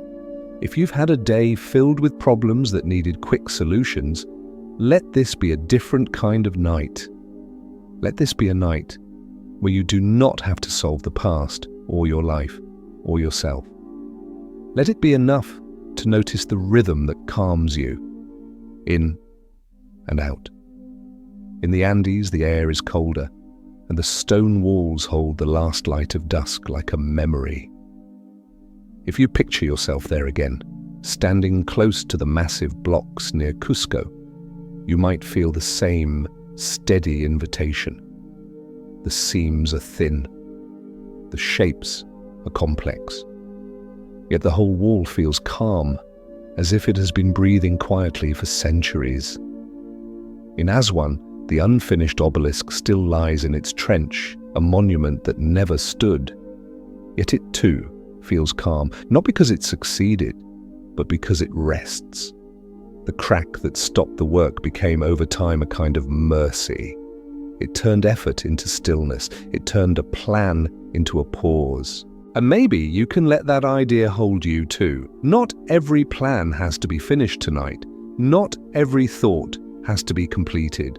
Not every question needs an answer before sleep. There are things we can set down gently and return to later, if we need to return at all. The workers in the yard are leaving now. One by one, they step away from the stone. Their footsteps are soft. The lamp is covered with a small clay lid, and the flame dims into a warm dot, then disappears. The night grows deeper, and the yard becomes an empty stage where stone is the only actor left. But stone does not perform. Stone does not explain. Stone only waits. Time, gravity, abrasion, human attention. Say it again, like a lullaby that has no sharp edges. Time, gravity, abrasion, human attention. Far away in the museum we imagined, the same quiet lives inside glass cases. A plumb bob hangs beside a faded cord. A shallow bowl sits under a spotlight. Humble objects until you realize they once kept structures honest. The past did not always need grand inventions. Often it needed steady references, a line that always points down, a surface that always finds level, a cord that stays straight when pulled. Small truths that do not change, even when everything else does. And that steadiness is what your tired mind wants too. A reference point, a gentle down, a calm level, a quiet straight. Now let your attention come back to your own room. Feel the weight of your body on the bed. Gravity is holding you the way the earth holds the obelisk in Aswan. Your mattress is the sandbed beneath the sled, supportive, quiet, cooperative. The air around you is the thin mountain air near Cusco, cool enough to soothe, clean enough to feel safe. Notice the small sounds that surround you. The distant hum of a refrigerator, the whisper of air moving, the soft shift of fabric when you breathe. These are your night tools. They are ordinary, and yet they can help you. The way water helps sand, the way grit helps stone. If a thought arrives, something unfinished, treat it like a rope coil laid gently on the ground. You do not have to pull it tight. You can let it rest in a loose circle. Tomorrow, it will still be there if it needs to be. Tonight, it can simply lie down, in and out. And as your breathing slows, the story slides forward again, toward its next quiet bend. Because after stone is moved and after stone is fitted, there is another kind of wonder, one that is almost too gentle to notice at first. It is the wonder of alignment. How does a line become straight? How does a surface become level? How does a structure feel balanced enough to last? The answers are not loud. They are made of water finding its calm, of plumb lines returning to down, of eyes learning to trust small corrections. We will follow that calm geometry next, through bowls of water, stretched cords, and the patient art of making the world feel steady. In the oldest workyards, the most important lines were not drawn in ink. They were drawn in air, in water, in the gentle certainty of gravity. A straight line was not a decoration, it was a promise. A level surface was not a luxury, it was a kind of peace. And the tools that made these promises were almost too humble to notice. A cord pulled tight, a small weight hanging from a knot, a shallow bowl where water could become still. Tonight, we follow those humble tools, not to sharpen your mind, but to soften it. Because there is something strangely comforting about the idea that the world can be measured without hurry, that balance can be found by letting things settle, time, gravity, abrasion, human attention. The mantra fits here again, as if it has always been part of quiet geometry. Time, because stillness cannot be forced. Gravity, because down is always down.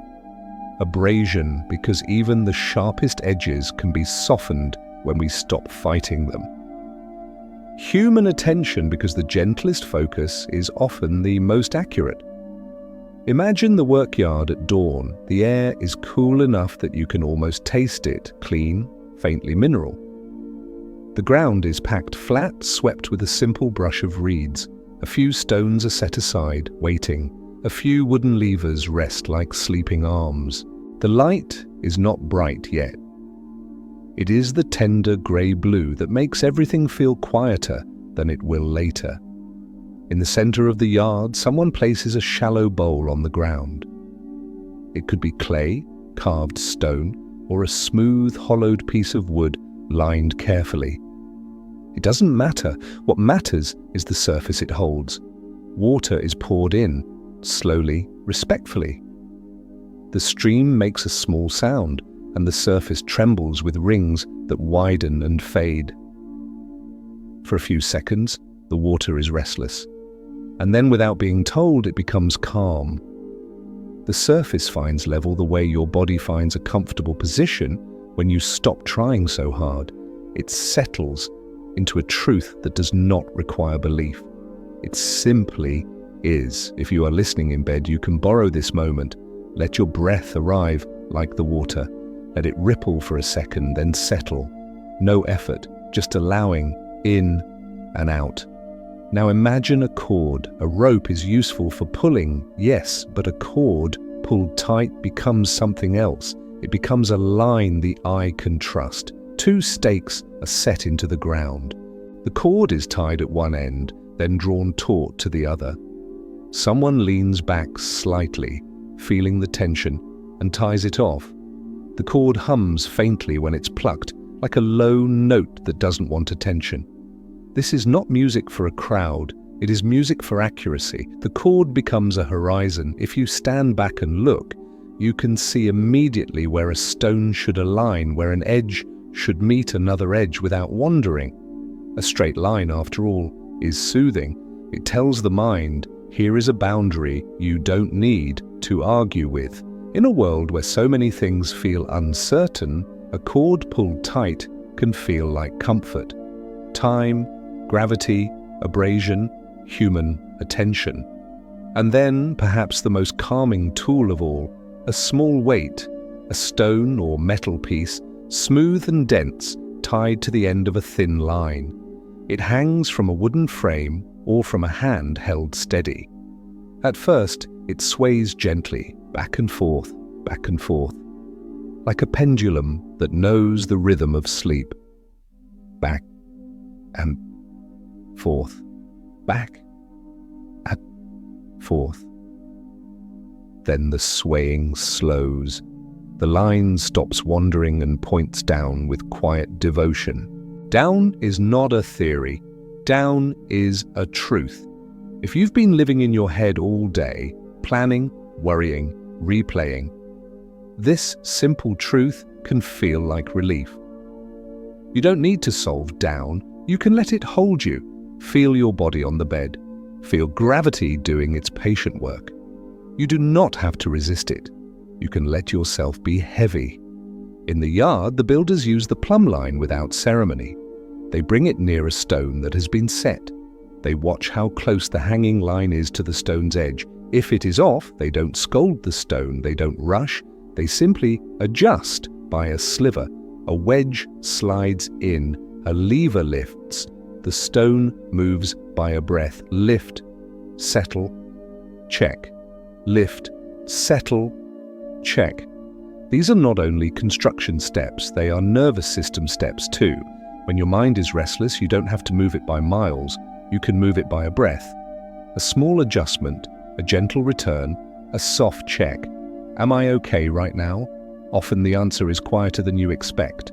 Often the answer is yes. The bowl of water is checked again. Someone taps the bowl accidentally and the surface ripples. The ripples widen and soften until the water becomes calm once more. The builders watch this without frustration. They know that movement is natural. They know that stillness is something you arrive at again and again. That is the whole practice, returning. If your attention wanders tonight, let it wander the way water ripples, then let it return. In and out.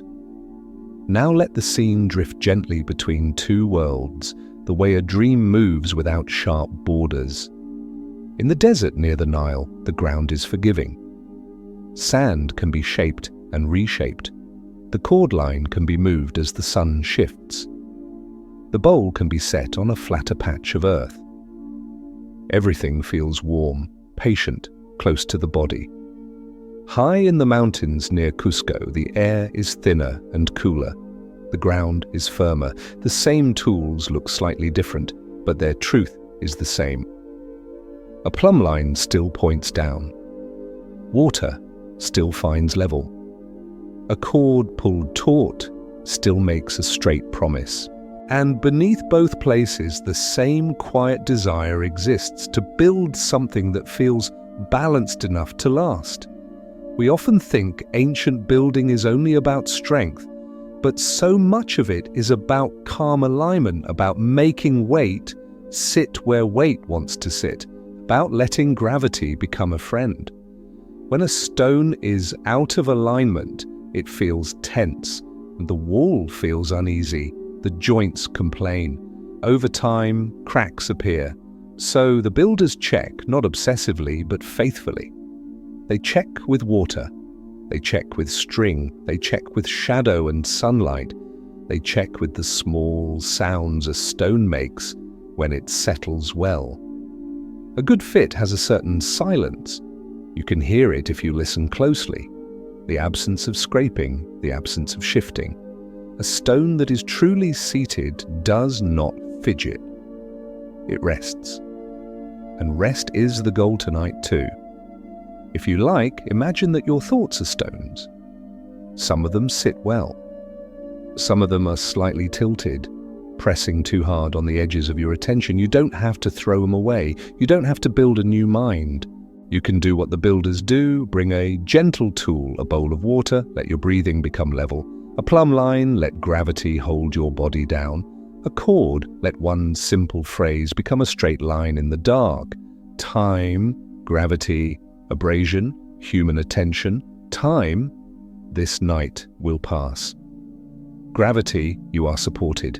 Abrasion, the sharpness of the day can soften. Human attention, you can hold it lightly. In the yard, someone sights along the cord line.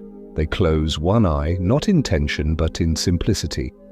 They align the cord with a distant point, perhaps the edge of a stone, perhaps a stake.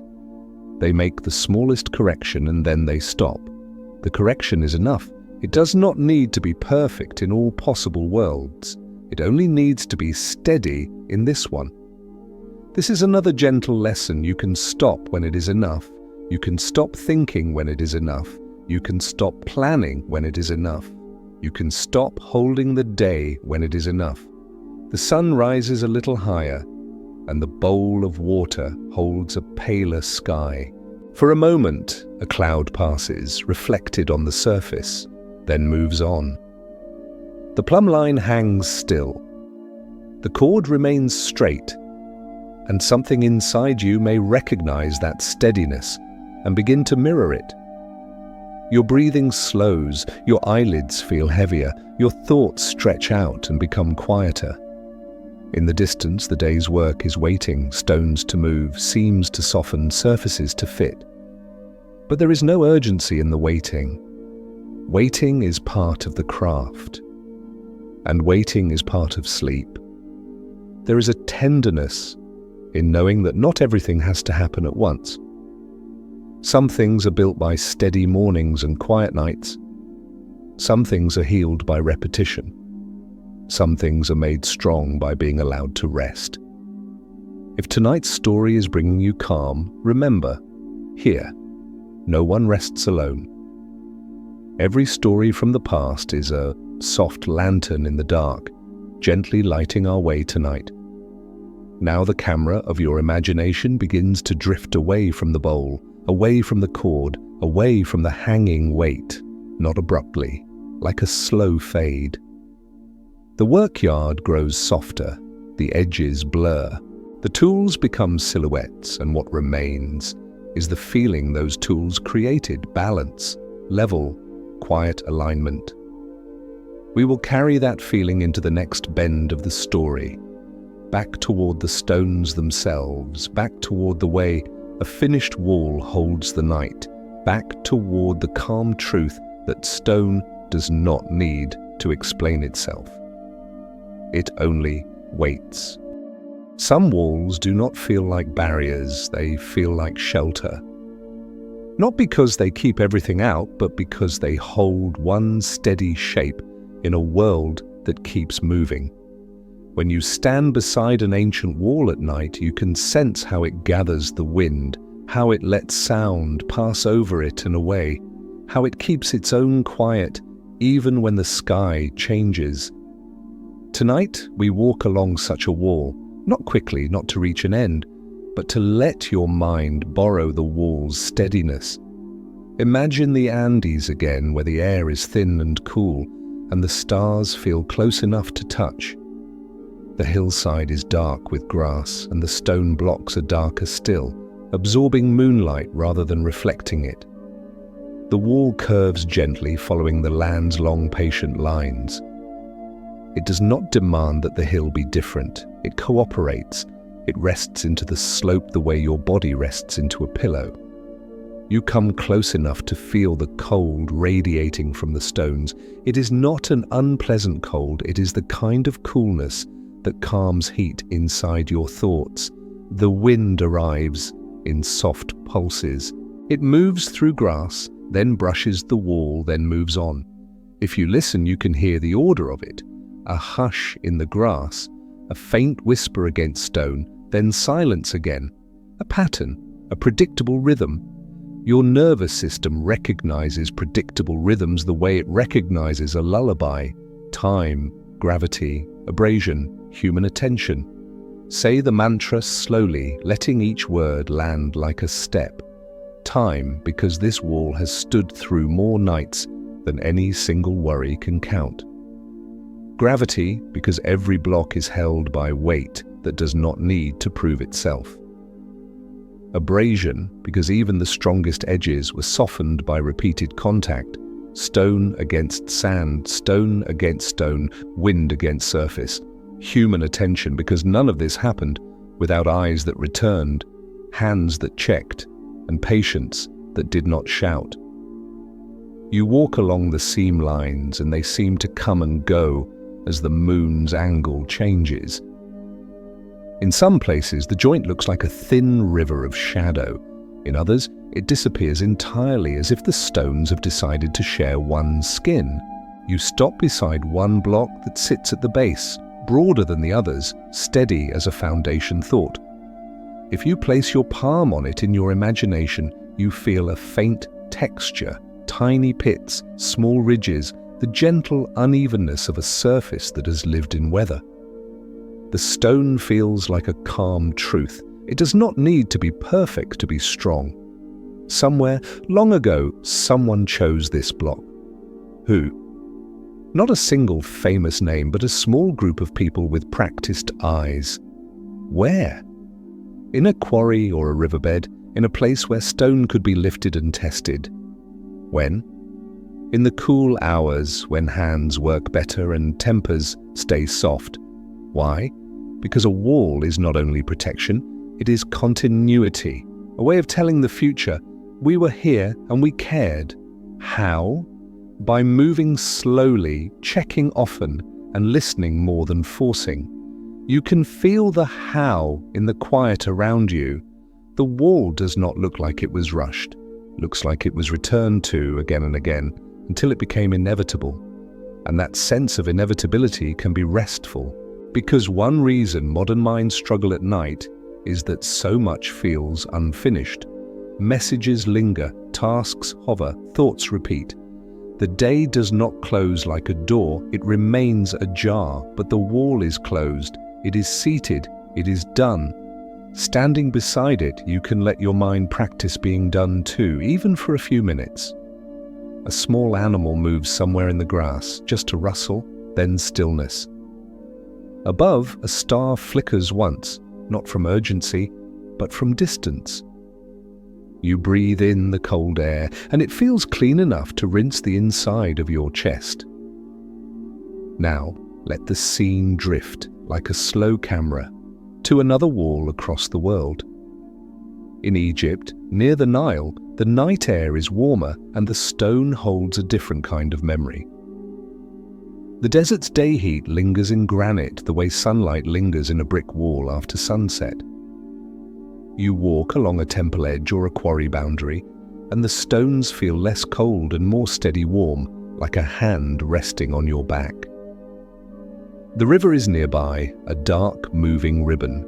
The reeds whisper. The insects keep a soft, repeating pulse.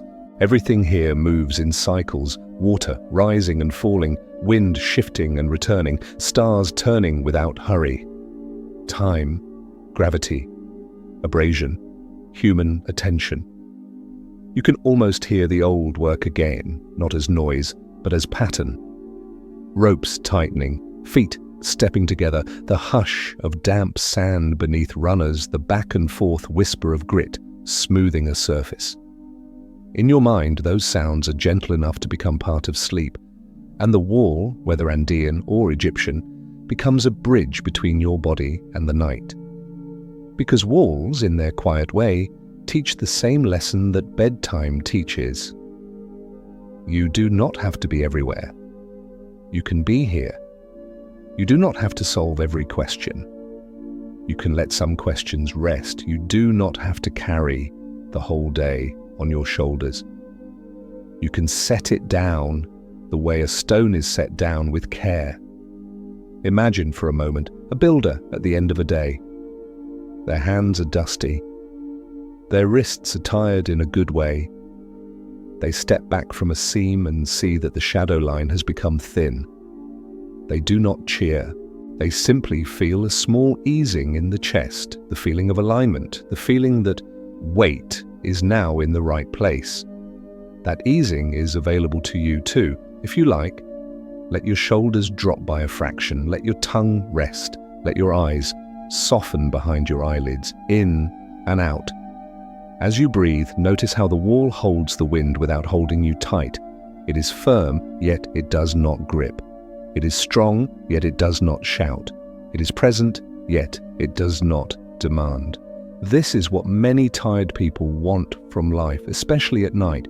Something steady that does not ask for more effort. The wall offers that steadiness simply by being. You might notice too how the wall holds temperature.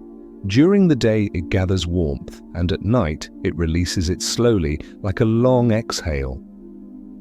This slow exchange is another rhythm: warmth to cool, light to dark, effort to rest. If you have been carrying heat from the day, urgency, irritation, the tightness of being needed, you can imagine that heat leaving you the way warmth leaves stone, gently, without force. Stability does not mean never changing. The wall changes in tiny ways. Sun expands the stone by a breath. Night contracts it again. Wind polishes an edge. Rain leaves a faint trace. The wall is steady not because it is frozen, but because it can live through change without falling apart. And if your mind is searching for a place to land, choose one small detail and rest there. Perhaps it is the coolness beneath your palm. Perhaps it is the thin shadow seam that appears, then disappears as the moon shifts. Perhaps it is the sound of grass moving like quiet water. Choose one and let it be your anchor for a few breaths. In and out. Far away behind the wall, a lamp might still glow in a house. A family might be sleeping. Life continues in gentle ways, and the wall simply holds a safe boundary for that softness. In your own room, there are boundaries too: walls, curtains, the edge of a blanket. And they are doing the same job tonight, holding your rest in place. And there is another soft discovery here, one that can ease the mind.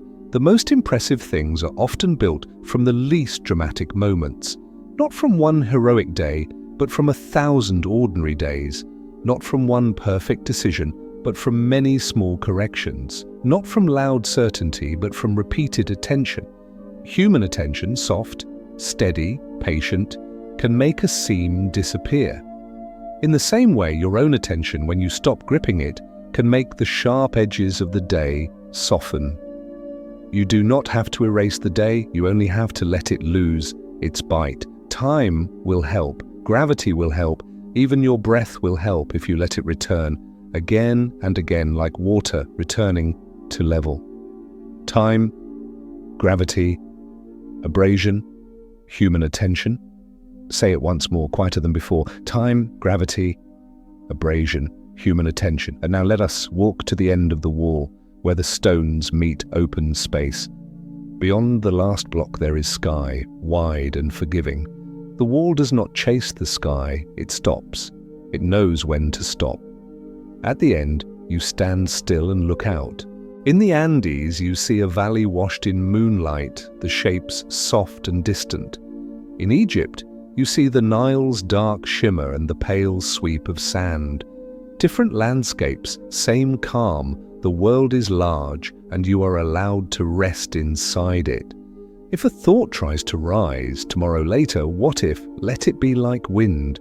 It can touch you, it can pass, it does not have to stay. You are here now beside stone, beside night, beside the quiet truth that some things do not need to explain themselves. Stone does not explain itself. It only waits, and as the wall waits, your body can wait too. Wait in comfort, wait in safety, wait in the gentle drift toward sleep. In the next part of our journey, we will return to the most intimate place of all, the space between your breath and your thoughts, where the mantra can become a cradle. We will let time slow even further until the story feels like a soft blanket and the night feels like a deep, kind ocean. There is a kind of knowledge that cannot be hurried and cannot be fully captured on paper. It lives in the hands, it lives in the shoulders, it lives in the small pause before a heavy thing moves. When you stand beside ancient stone at night, you might feel it without understanding why, like a warmth that does not come from temperature, but from continuity. A sense that someone long ago learned how to be steady in the presence of weight, and that steadiness has traveled through time to reach you here. Time, gravity, abrasion, human attention. Say the words again and let them feel less like a concept and more like a soft rhythm. Time, gravity, abrasion, human attention.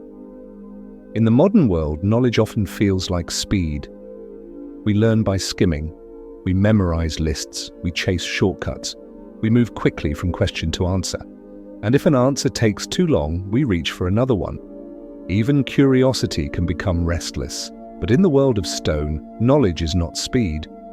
Knowledge is repetition. Knowledge is return.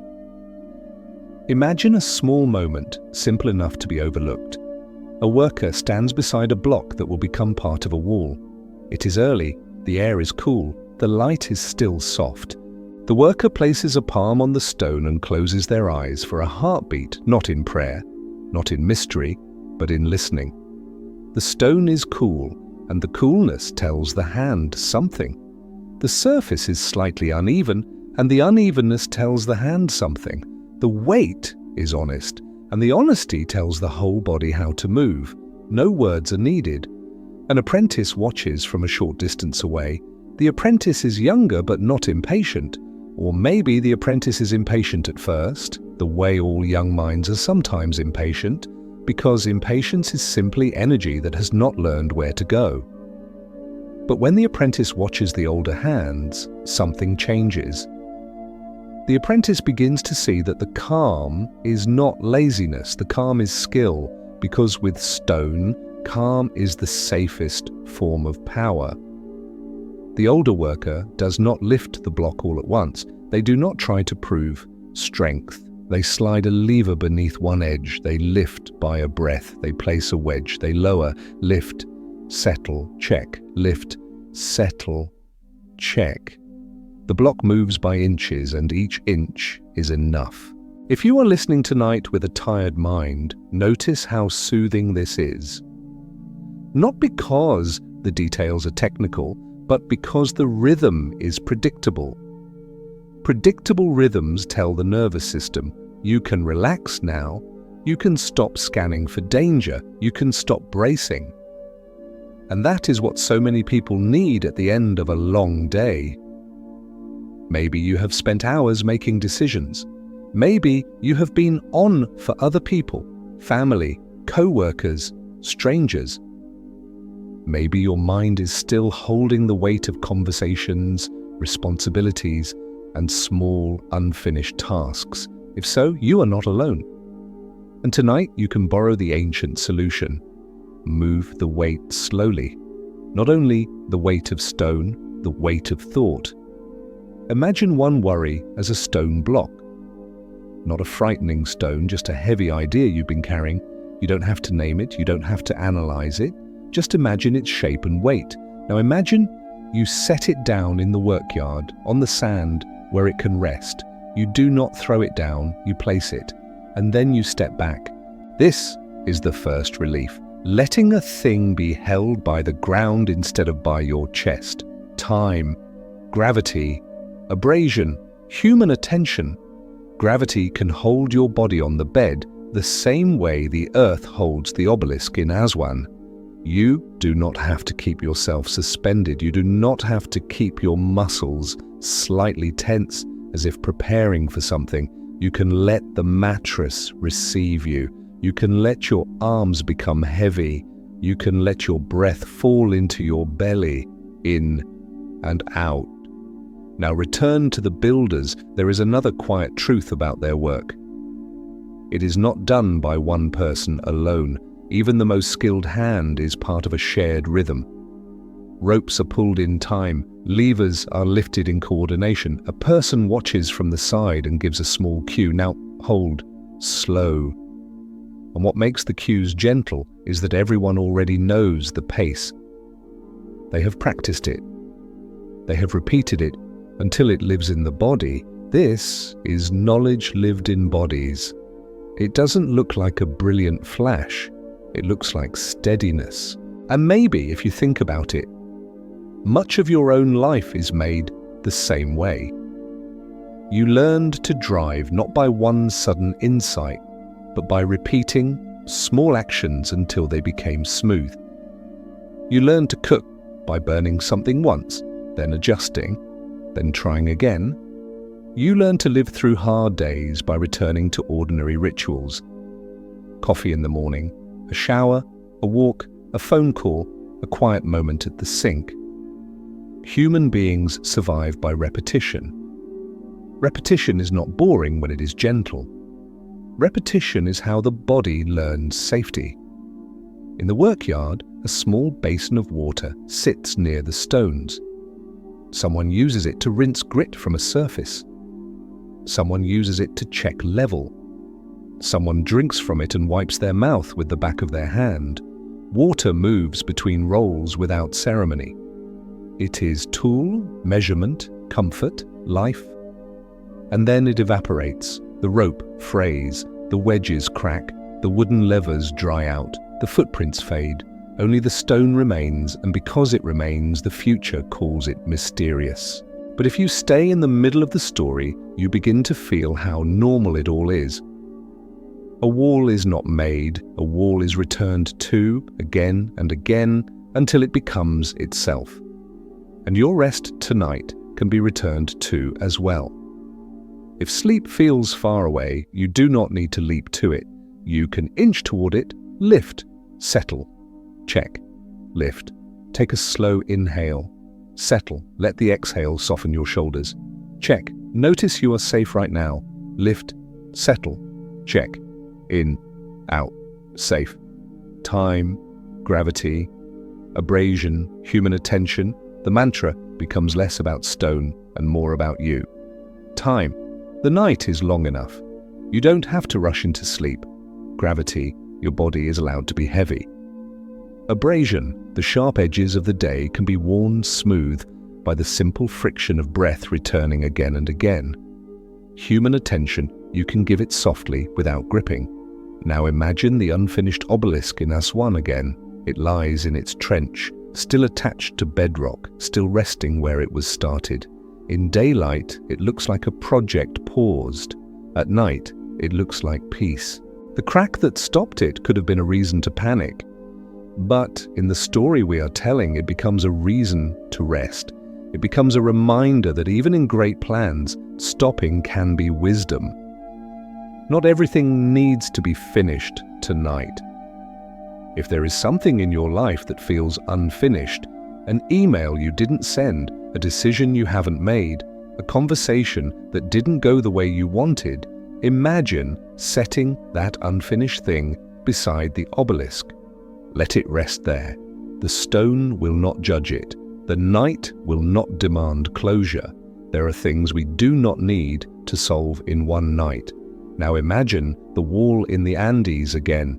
Its seams are thin, its shapes are complex, yet it stands with calm confidence, as if complexity can be held without anxiety. This is another lesson for anyone who overthinks. Complexity does not always require struggle. Sometimes it requires patience. Sometimes it requires trust in small adjustments. In the workyard, the apprentice finally touches the stone. The older worker guides the apprentice's hand just slightly, showing where pressure should be softer, where the lever should lift by a breath, where the wedge should slide in and stop. And the apprentice learns something that cannot be rushed, the feel of enough. Not too tight, not too loose, not too fast, not too slow. Enough. In modern life, many people lose touch with enough. We push past it, we ignore it. We keep scrolling, keep working, keep thinking, as if enough is somewhere else. But stonework teaches enough with tenderness. A wedge inserted too far can crack something. A rope pulled too hard can snap. A block moved too quickly can slip. So enough becomes a sacred feeling, quiet, practical, calming. Tonight, enough can be your bedtime companion. Enough thinking for now, enough proving, enough holding. If you're still awake, you might gently notice where you are listening from. Maybe a bedroom in a city, maybe a living room with a lamp turned low, maybe a quiet house where everyone else has gone to sleep. Wherever you are, let it feel like your own small work yard, a place where you can set things down with care. Here, no one rests alone. Even the past is keeping you company, softly. Time, gravity, abrasion, human attention. Let the words slow down further like a lullaby fading. Time, gravity, abrasion, human attention. The workyard becomes dimmer now in your imagination. The figures move away. The tools become silhouettes. The bowl of water holds a faint reflection of sky. The plumb line hangs still. The cord line is rolled up and placed aside. Only the stone remains, quiet, balanced, complete enough. And in that same spirit, your body can become quiet, balanced, complete enough for sleep. In and out. In the next part, we will let the story soften even more until it feels less like a journey and more like a slow tide. We will return to the mantra one last time in a deeper way, so it becomes a cradle rather than a thought, and the night can close like a gentle door. Night has a way of turning even great questions into softer shapes. The same thought that felt sharp at noon can feel rounded after midnight, as if darkness is a patient hand rubbing the edges down.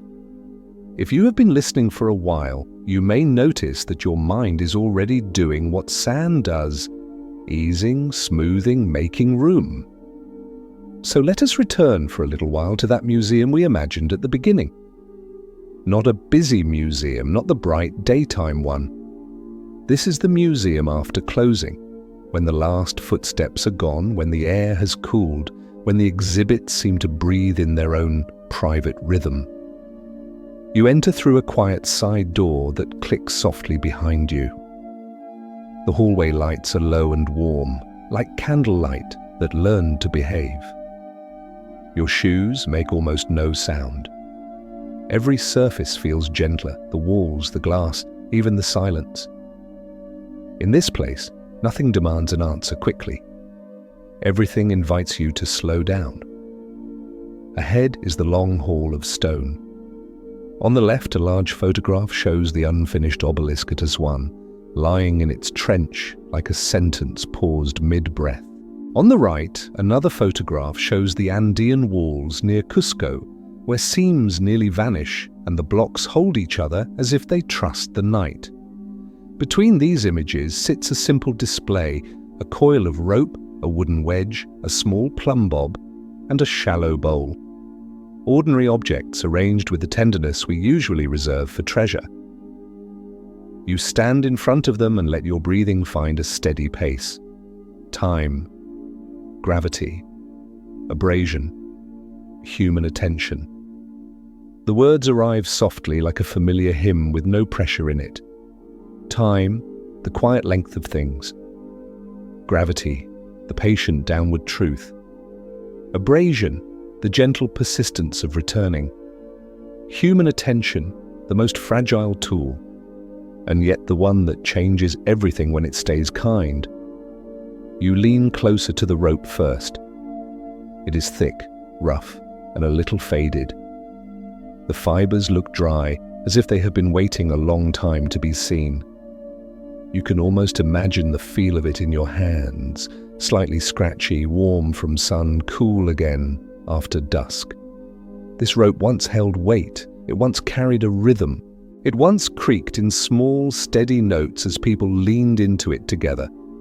Now it lies quiet, and in its quiet you can sense what time has taken. Rope does not last the way stone lasts. It frays, it softens, it returns to soil. The fact that you are looking at it now is a small miracle of preservation, and the fact that most ropes did not survive is the reason the past can look so mysterious. The missing tools make the surviving stone look impossible, but you know the missing middle. You have watched water darken sand into a cooperative path.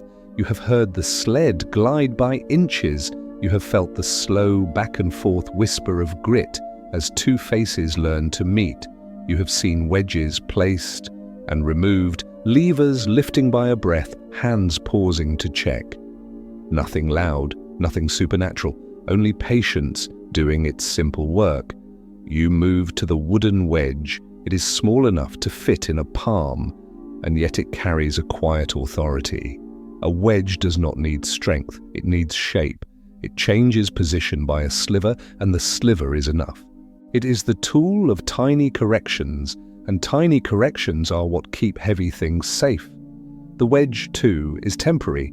Wood dries, wood cracks, wood becomes dust. A wall can last for centuries, while the wedge that helped seat one stone might last only a season. And still that season mattered. In the museum's hush, you can almost hear the sound of a wedge being tapped into place, a dull, gentle thunk, then silence as the stone settles and decides it is satisfied. You step to the plumb bob. A small weight, a thin line. You could hold it between thumb and forefinger and feel how honest it is. When released, it does not argue. It returns to down. It might sway once or twice, back and forth. Then it finds stillness, back and forth, back and forth. There is something deeply calming about that motion. It is the motion of letting go. It is the motion of returning. If your thoughts sway at night, you do not have to punish them for it. You can let them swing gently, then settle. In and out. Now you look at the shallow bowl. In some museums, this would be overlooked. It does not sparkle. It does not impress, but you know what it can do. When water rests inside it, the surface finds level without being told. It becomes a quiet reference point, a truth you can see. You imagine someone in an ancient yard placing that bowl down after a long day. Water poured in, ripples widening, the surface calming, a small reflection of sky appearing in the middle of the work. And suddenly, the museum feels less like a building and more like a memory of human steadiness. You continue walking. The hall opens to a small alcove with a stone block under a soft spotlight. The block is not enormous. It is not labeled with a dramatic name. It is simply a piece of the world shaped by attention. The surface is cool in the mind. The edges are softened. The corners are not aggressive. The stone seems to be saying, without words, that strength can be quiet. You place your palm on it in your imagination and feel the calm temperature. If you have been holding tension, let the stone borrow it. Let it take it without comment. Let your shoulders drop a fraction. Let your jaw loosen. Let your tongue rest. Let your forehead smooth. Your body is allowed to be heavy. Gravity is holding you. Time, gravity, abrasion, human attention. As you stand there, You notice a faint sound in the museum, almost too small to name. It might be the building settling, it might be distant air moving in a vent, it might be your own breath. Whatever it is, it becomes part of the rhythm. In the distance, another door leads to a small room with benches and a tall window. You walk there slowly and sit. Outside the window, the city is quiet. Streetlights blur into soft halos. A few cars pass far away, their sound muffled, like waves heard through fog. The world feels held, not solved, held. You stay on the bench for a while, letting the quiet settle into you the way fine dust settles after a long day of work. In your mind, the museum's air feels cooler than the hallway, and you can smell something faint, old paper, stone. Somewhere beyond the wall, a guard's radio clicks once, then goes still. The sound is distant, not alarming, just a reminder that the world can be watched over while you rest. The building itself seems to breathe, a small creak, a slow sigh, then silence again, as if the structure is adjusting into a comfortable position for the night. You stand and walk back through the stone hall once more. As you pass the photographs, you notice how the light changes them. In the Aswan image, the trench around the obelisk looks like a calm riverbed, shadowed and cool. In the Cusco image, the seams look like moonlit threads, thin enough to disappear when you soften your focus. You do not stare hard, you let your eyes relax, and the pictures become gentler. At the display case, you imagine the missing hands again, hands wet with river water, hands dusty with grit, hands that knew when to stop. You imagine the simple sequence repeated until it became a kind of prayer. Pull, pause, pour, glide, lift, settle, check, back and forth, back and forth. If your thoughts want to race, you can give them this rhythm to hold, like a pebble in a pocket, not to solve anything, just to feel something steady. And for a moment, you sense how close this museum is to your own room. Your bed is also an exhibit. Your blanket is also a soft tool. Your breath is also a measuring line, finding its own level, returning to calm. And you realize something gentle. You are already doing what the ancient builders did. You are not forcing yourself into sleep. You are preparing the surface. You are softening friction. You are making small corrections. You are letting your attention return again and again until the seam between waking and dreaming becomes thin enough to disappear. Back and forth, back and forth. If a question rises, how did they do it? Why did they bother? You can let the question be a star outside the window, beautiful, distant, not something you need to reach. There are things we do not need to solve in one night. The museum lights dim even more, as if the building is ready to sleep too. The stone block remains under its soft pool of light, steady and quiet. The rope, the wedge, the plumb bob, the bowl, all of them rest in their places, like tools, resting in a mind that has finished for the day. Time, gravity, abrasion, human attention. Say it one last time here, slower than before, with more space between the words. Time, gravity, abrasion, human attention. And now, without any sharp change, the museum begins to fade. The bench becomes softer. The window becomes the dark shape of your own room. The halo of streetlights becomes whatever dim light you have nearby, or nothing at all. The quiet remains the same. You are safe. Your body is supported. Your mind can drift. In the next part, we will let the story lower its voice even further. We will return to Stone's final lesson, the lesson of waiting until the night becomes a gentle ocean, and you can float into sleep without needing to know the exact moment you crossed the line. Stone does not explain itself. It only waits, and tonight you are allowed to wait too. Loud too.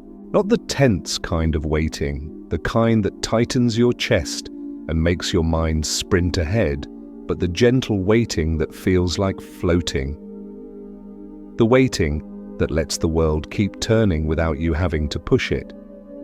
The waiting that says, quietly, for now, I can rest. Imagine you are back beside the unfinished obelisk at Aswan, but this time the night is deeper, calmer, and cooler. The desert has finished its loud heat, and the granite has finished holding the day. The trench is filled with shadow like still water. The obelisk lies there, long and patient, as if it has been asleep for centuries and does not mind being disturbed by a single, soft visitor. You stand at the edge and look down. The stone is so large that it feels like a piece of the earth deciding to become a story. Yet it is not a story of urgency. It is a story of steadiness, a story that reminds you even unfinished things can be peaceful. A breeze moves through the quarry and carries the faint scent of the Nile. Somewhere far away, reeds whisper. A night bird calls once, then lets silence return. The stars above are clear, and they hold their places the way stones hold their seams, quietly, faithfully, without needing to announce themselves. Time, gravity, abrasion, human attention, let the mantra come back one last time, slower than ever, like a lullaby that has learned to become almost invisible. Time, gravity, abrasion, human attention. Time, because this night is wide enough for you. You do not have to force sleep. You do not have to chase it. Sleep comes the way water settles in a bowl when you stop stirring it. Gravity, because your body is allowed to be heavy. Let your shoulders sink. Let your arms rest. Let your hips settle into the mattress. Let your legs become warm and weighted. Gravity is not pulling you down into danger. It is holding you down into safety. Abrasion, because the sharp edges of the day do not have to stay sharp. The day may have left roughness, an unfinished conversation, a worry that keeps tapping at the inside of your skull, a list you didn't finish, a feeling you can't quite name. But roughness can be softened, not by arguing with it, but by returning gently, again and again, to something steady. Breath, warmth, darkness, stillness. Human attention, because you do not have to grip it. You can hold your attention the way an ancient builder held a plumb line, lightly, allowing it to sway once or twice, then letting it return to stillness. If thoughts arrive, let them arrive like wind, touching stone. They can brush the surface, they can pass, they do not need to stay. Now, imagine the scene shifting not sharply, but like a slow fade in a quiet film. The quarry in Egypt becomes a hillside in the Andes. The air turns colder, clearer. The grass moves like dark water. The stone walls near Cusco rise in the moonlight, their seams thin, their shapes complex, their presence calm. You walk along the wall with no destination. You are not searching for proof. You are simply letting your mind lean against something steady. A wall like this does not demand that you understand it. It does not ask you to solve the past. It offers you a place to rest your attention, the way a window ledge offers a place to rest your hand. You stop and place your palm on a block. Cool, patient, real. Somewhere inside that coolness is the memory of hands that moved slowly, hands that measured with water, hands that checked with string, hands that rubbed grit and water back and forth until a seam became a whisper. Those hands are gone now, returned to earth, and their tools are gone too. Rope turned to dust, wood turned to soil, water turned to air. Yet the calm they practiced remains in the stone. And that can be comforting, because it means calm can outlast noise. It means a gentle way of living can leave a lasting trace, even when everything else disappears.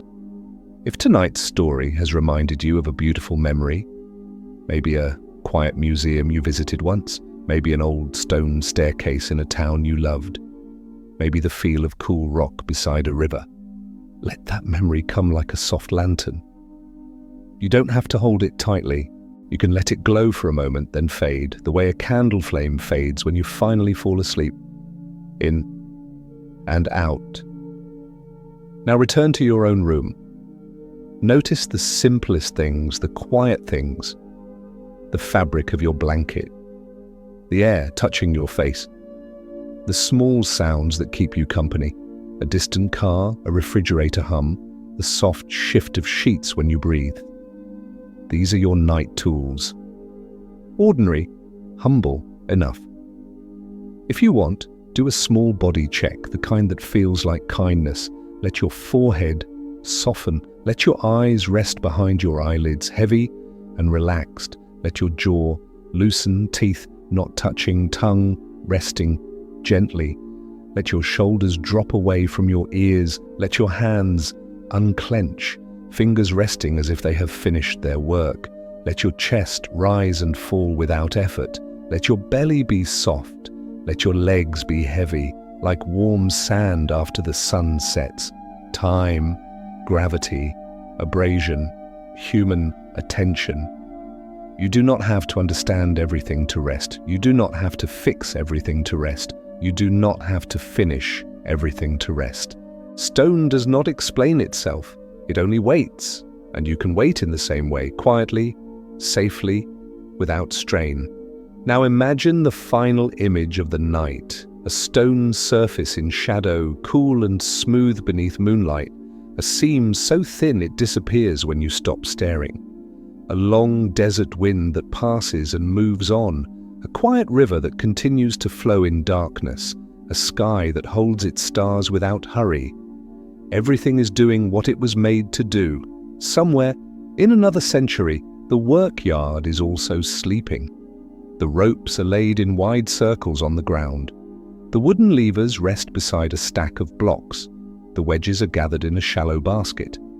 The bowl that held water has been tipped and emptied, and a few drops cling to the rim, shining faintly in starlight. A few workers lie down on woven mats near the stones. They do not lie down with phones in their hands or with blue light in their eyes. They lie down the way bodies have always lain down, with a long exhale, with a shoulder finding the ground, with a small shift of hips, then stillness. Their breath becomes the only movement, rising and falling like the river, slow enough to be trusted. If you listen closely in your imagination, you can hear the smallest sounds of rest, a blanket brushing sand, a quiet sigh, a distant insect, the faint crackle of a dying ember. The night holds these sounds and makes them softer, the way a pillow holds the shape of your head and makes it comfortable. And in that ancient quiet, there is a gentle kindness. No one expects the night to be productive. No one asks the darkness to prove itself. Night is allowed to be night. You can give yourself that same permission. If your mind tries to return to work, you can treat it like a rope that has been used all day. You can coil it loosely, you can set it down, you can tell it softly, tomorrow. The rope does not need to be pulled tight right now. The thoughts do not need to be pulled tight right now. In and out.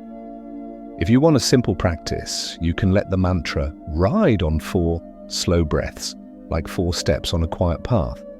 On the first inhale, think time. On the first exhale, let your face soften. On the second inhale, think gravity. On the second exhale, let your shoulders sink. On the third inhale, think abrasion. On the third exhale, imagine the day's sharp edges smoothing grain by grain. On the fourth inhale, think human attention. On the fourth exhale, let your attention become light, as if you are holding a feather instead of a stone. Time, gravity, abrasion, human attention. You can repeat it as many times as you like, or you can stop after 1 round. There is no test, there is only the quiet return. Some people imagine sleep as a cliff you must jump from. But sleep is more like sand under water. It receives you slowly. It supports you without asking you to be brave. You do not have to leap. You can drift. And maybe that is the softest discovery in the whole story. The past did not leave us a command to be strong. It left us an invitation to be patient. It left us evidence that careful slowness can move what seems unmovable. It left us walls and stones that say, without words, you can take your time. So tonight, take your time. Let your breathing widen. Let the space between thoughts grow. Let your body settle the way a stone settles when it finally finds its seat. Let the seam between waking and dreaming become thinner and thinner until it is only a whisper, until it disappears. And you too are allowed to do what you were made to do tonight. Rest. Please leave a peaceful comment below so that God may bless you. Just a few quiet words like placing a small stone on the ground and letting it be. And if you'd like more quiet journeys like this, don't forget to subscribe to Ancient Sleep Story, so these calm nights can find you again whenever you need them. Now let the words fall away. Time, gravity, abrasion, human attention. Time, gravity, abrasion, human attention. And then, nothing to solve. Only the quiet, only the waiting, only sleep.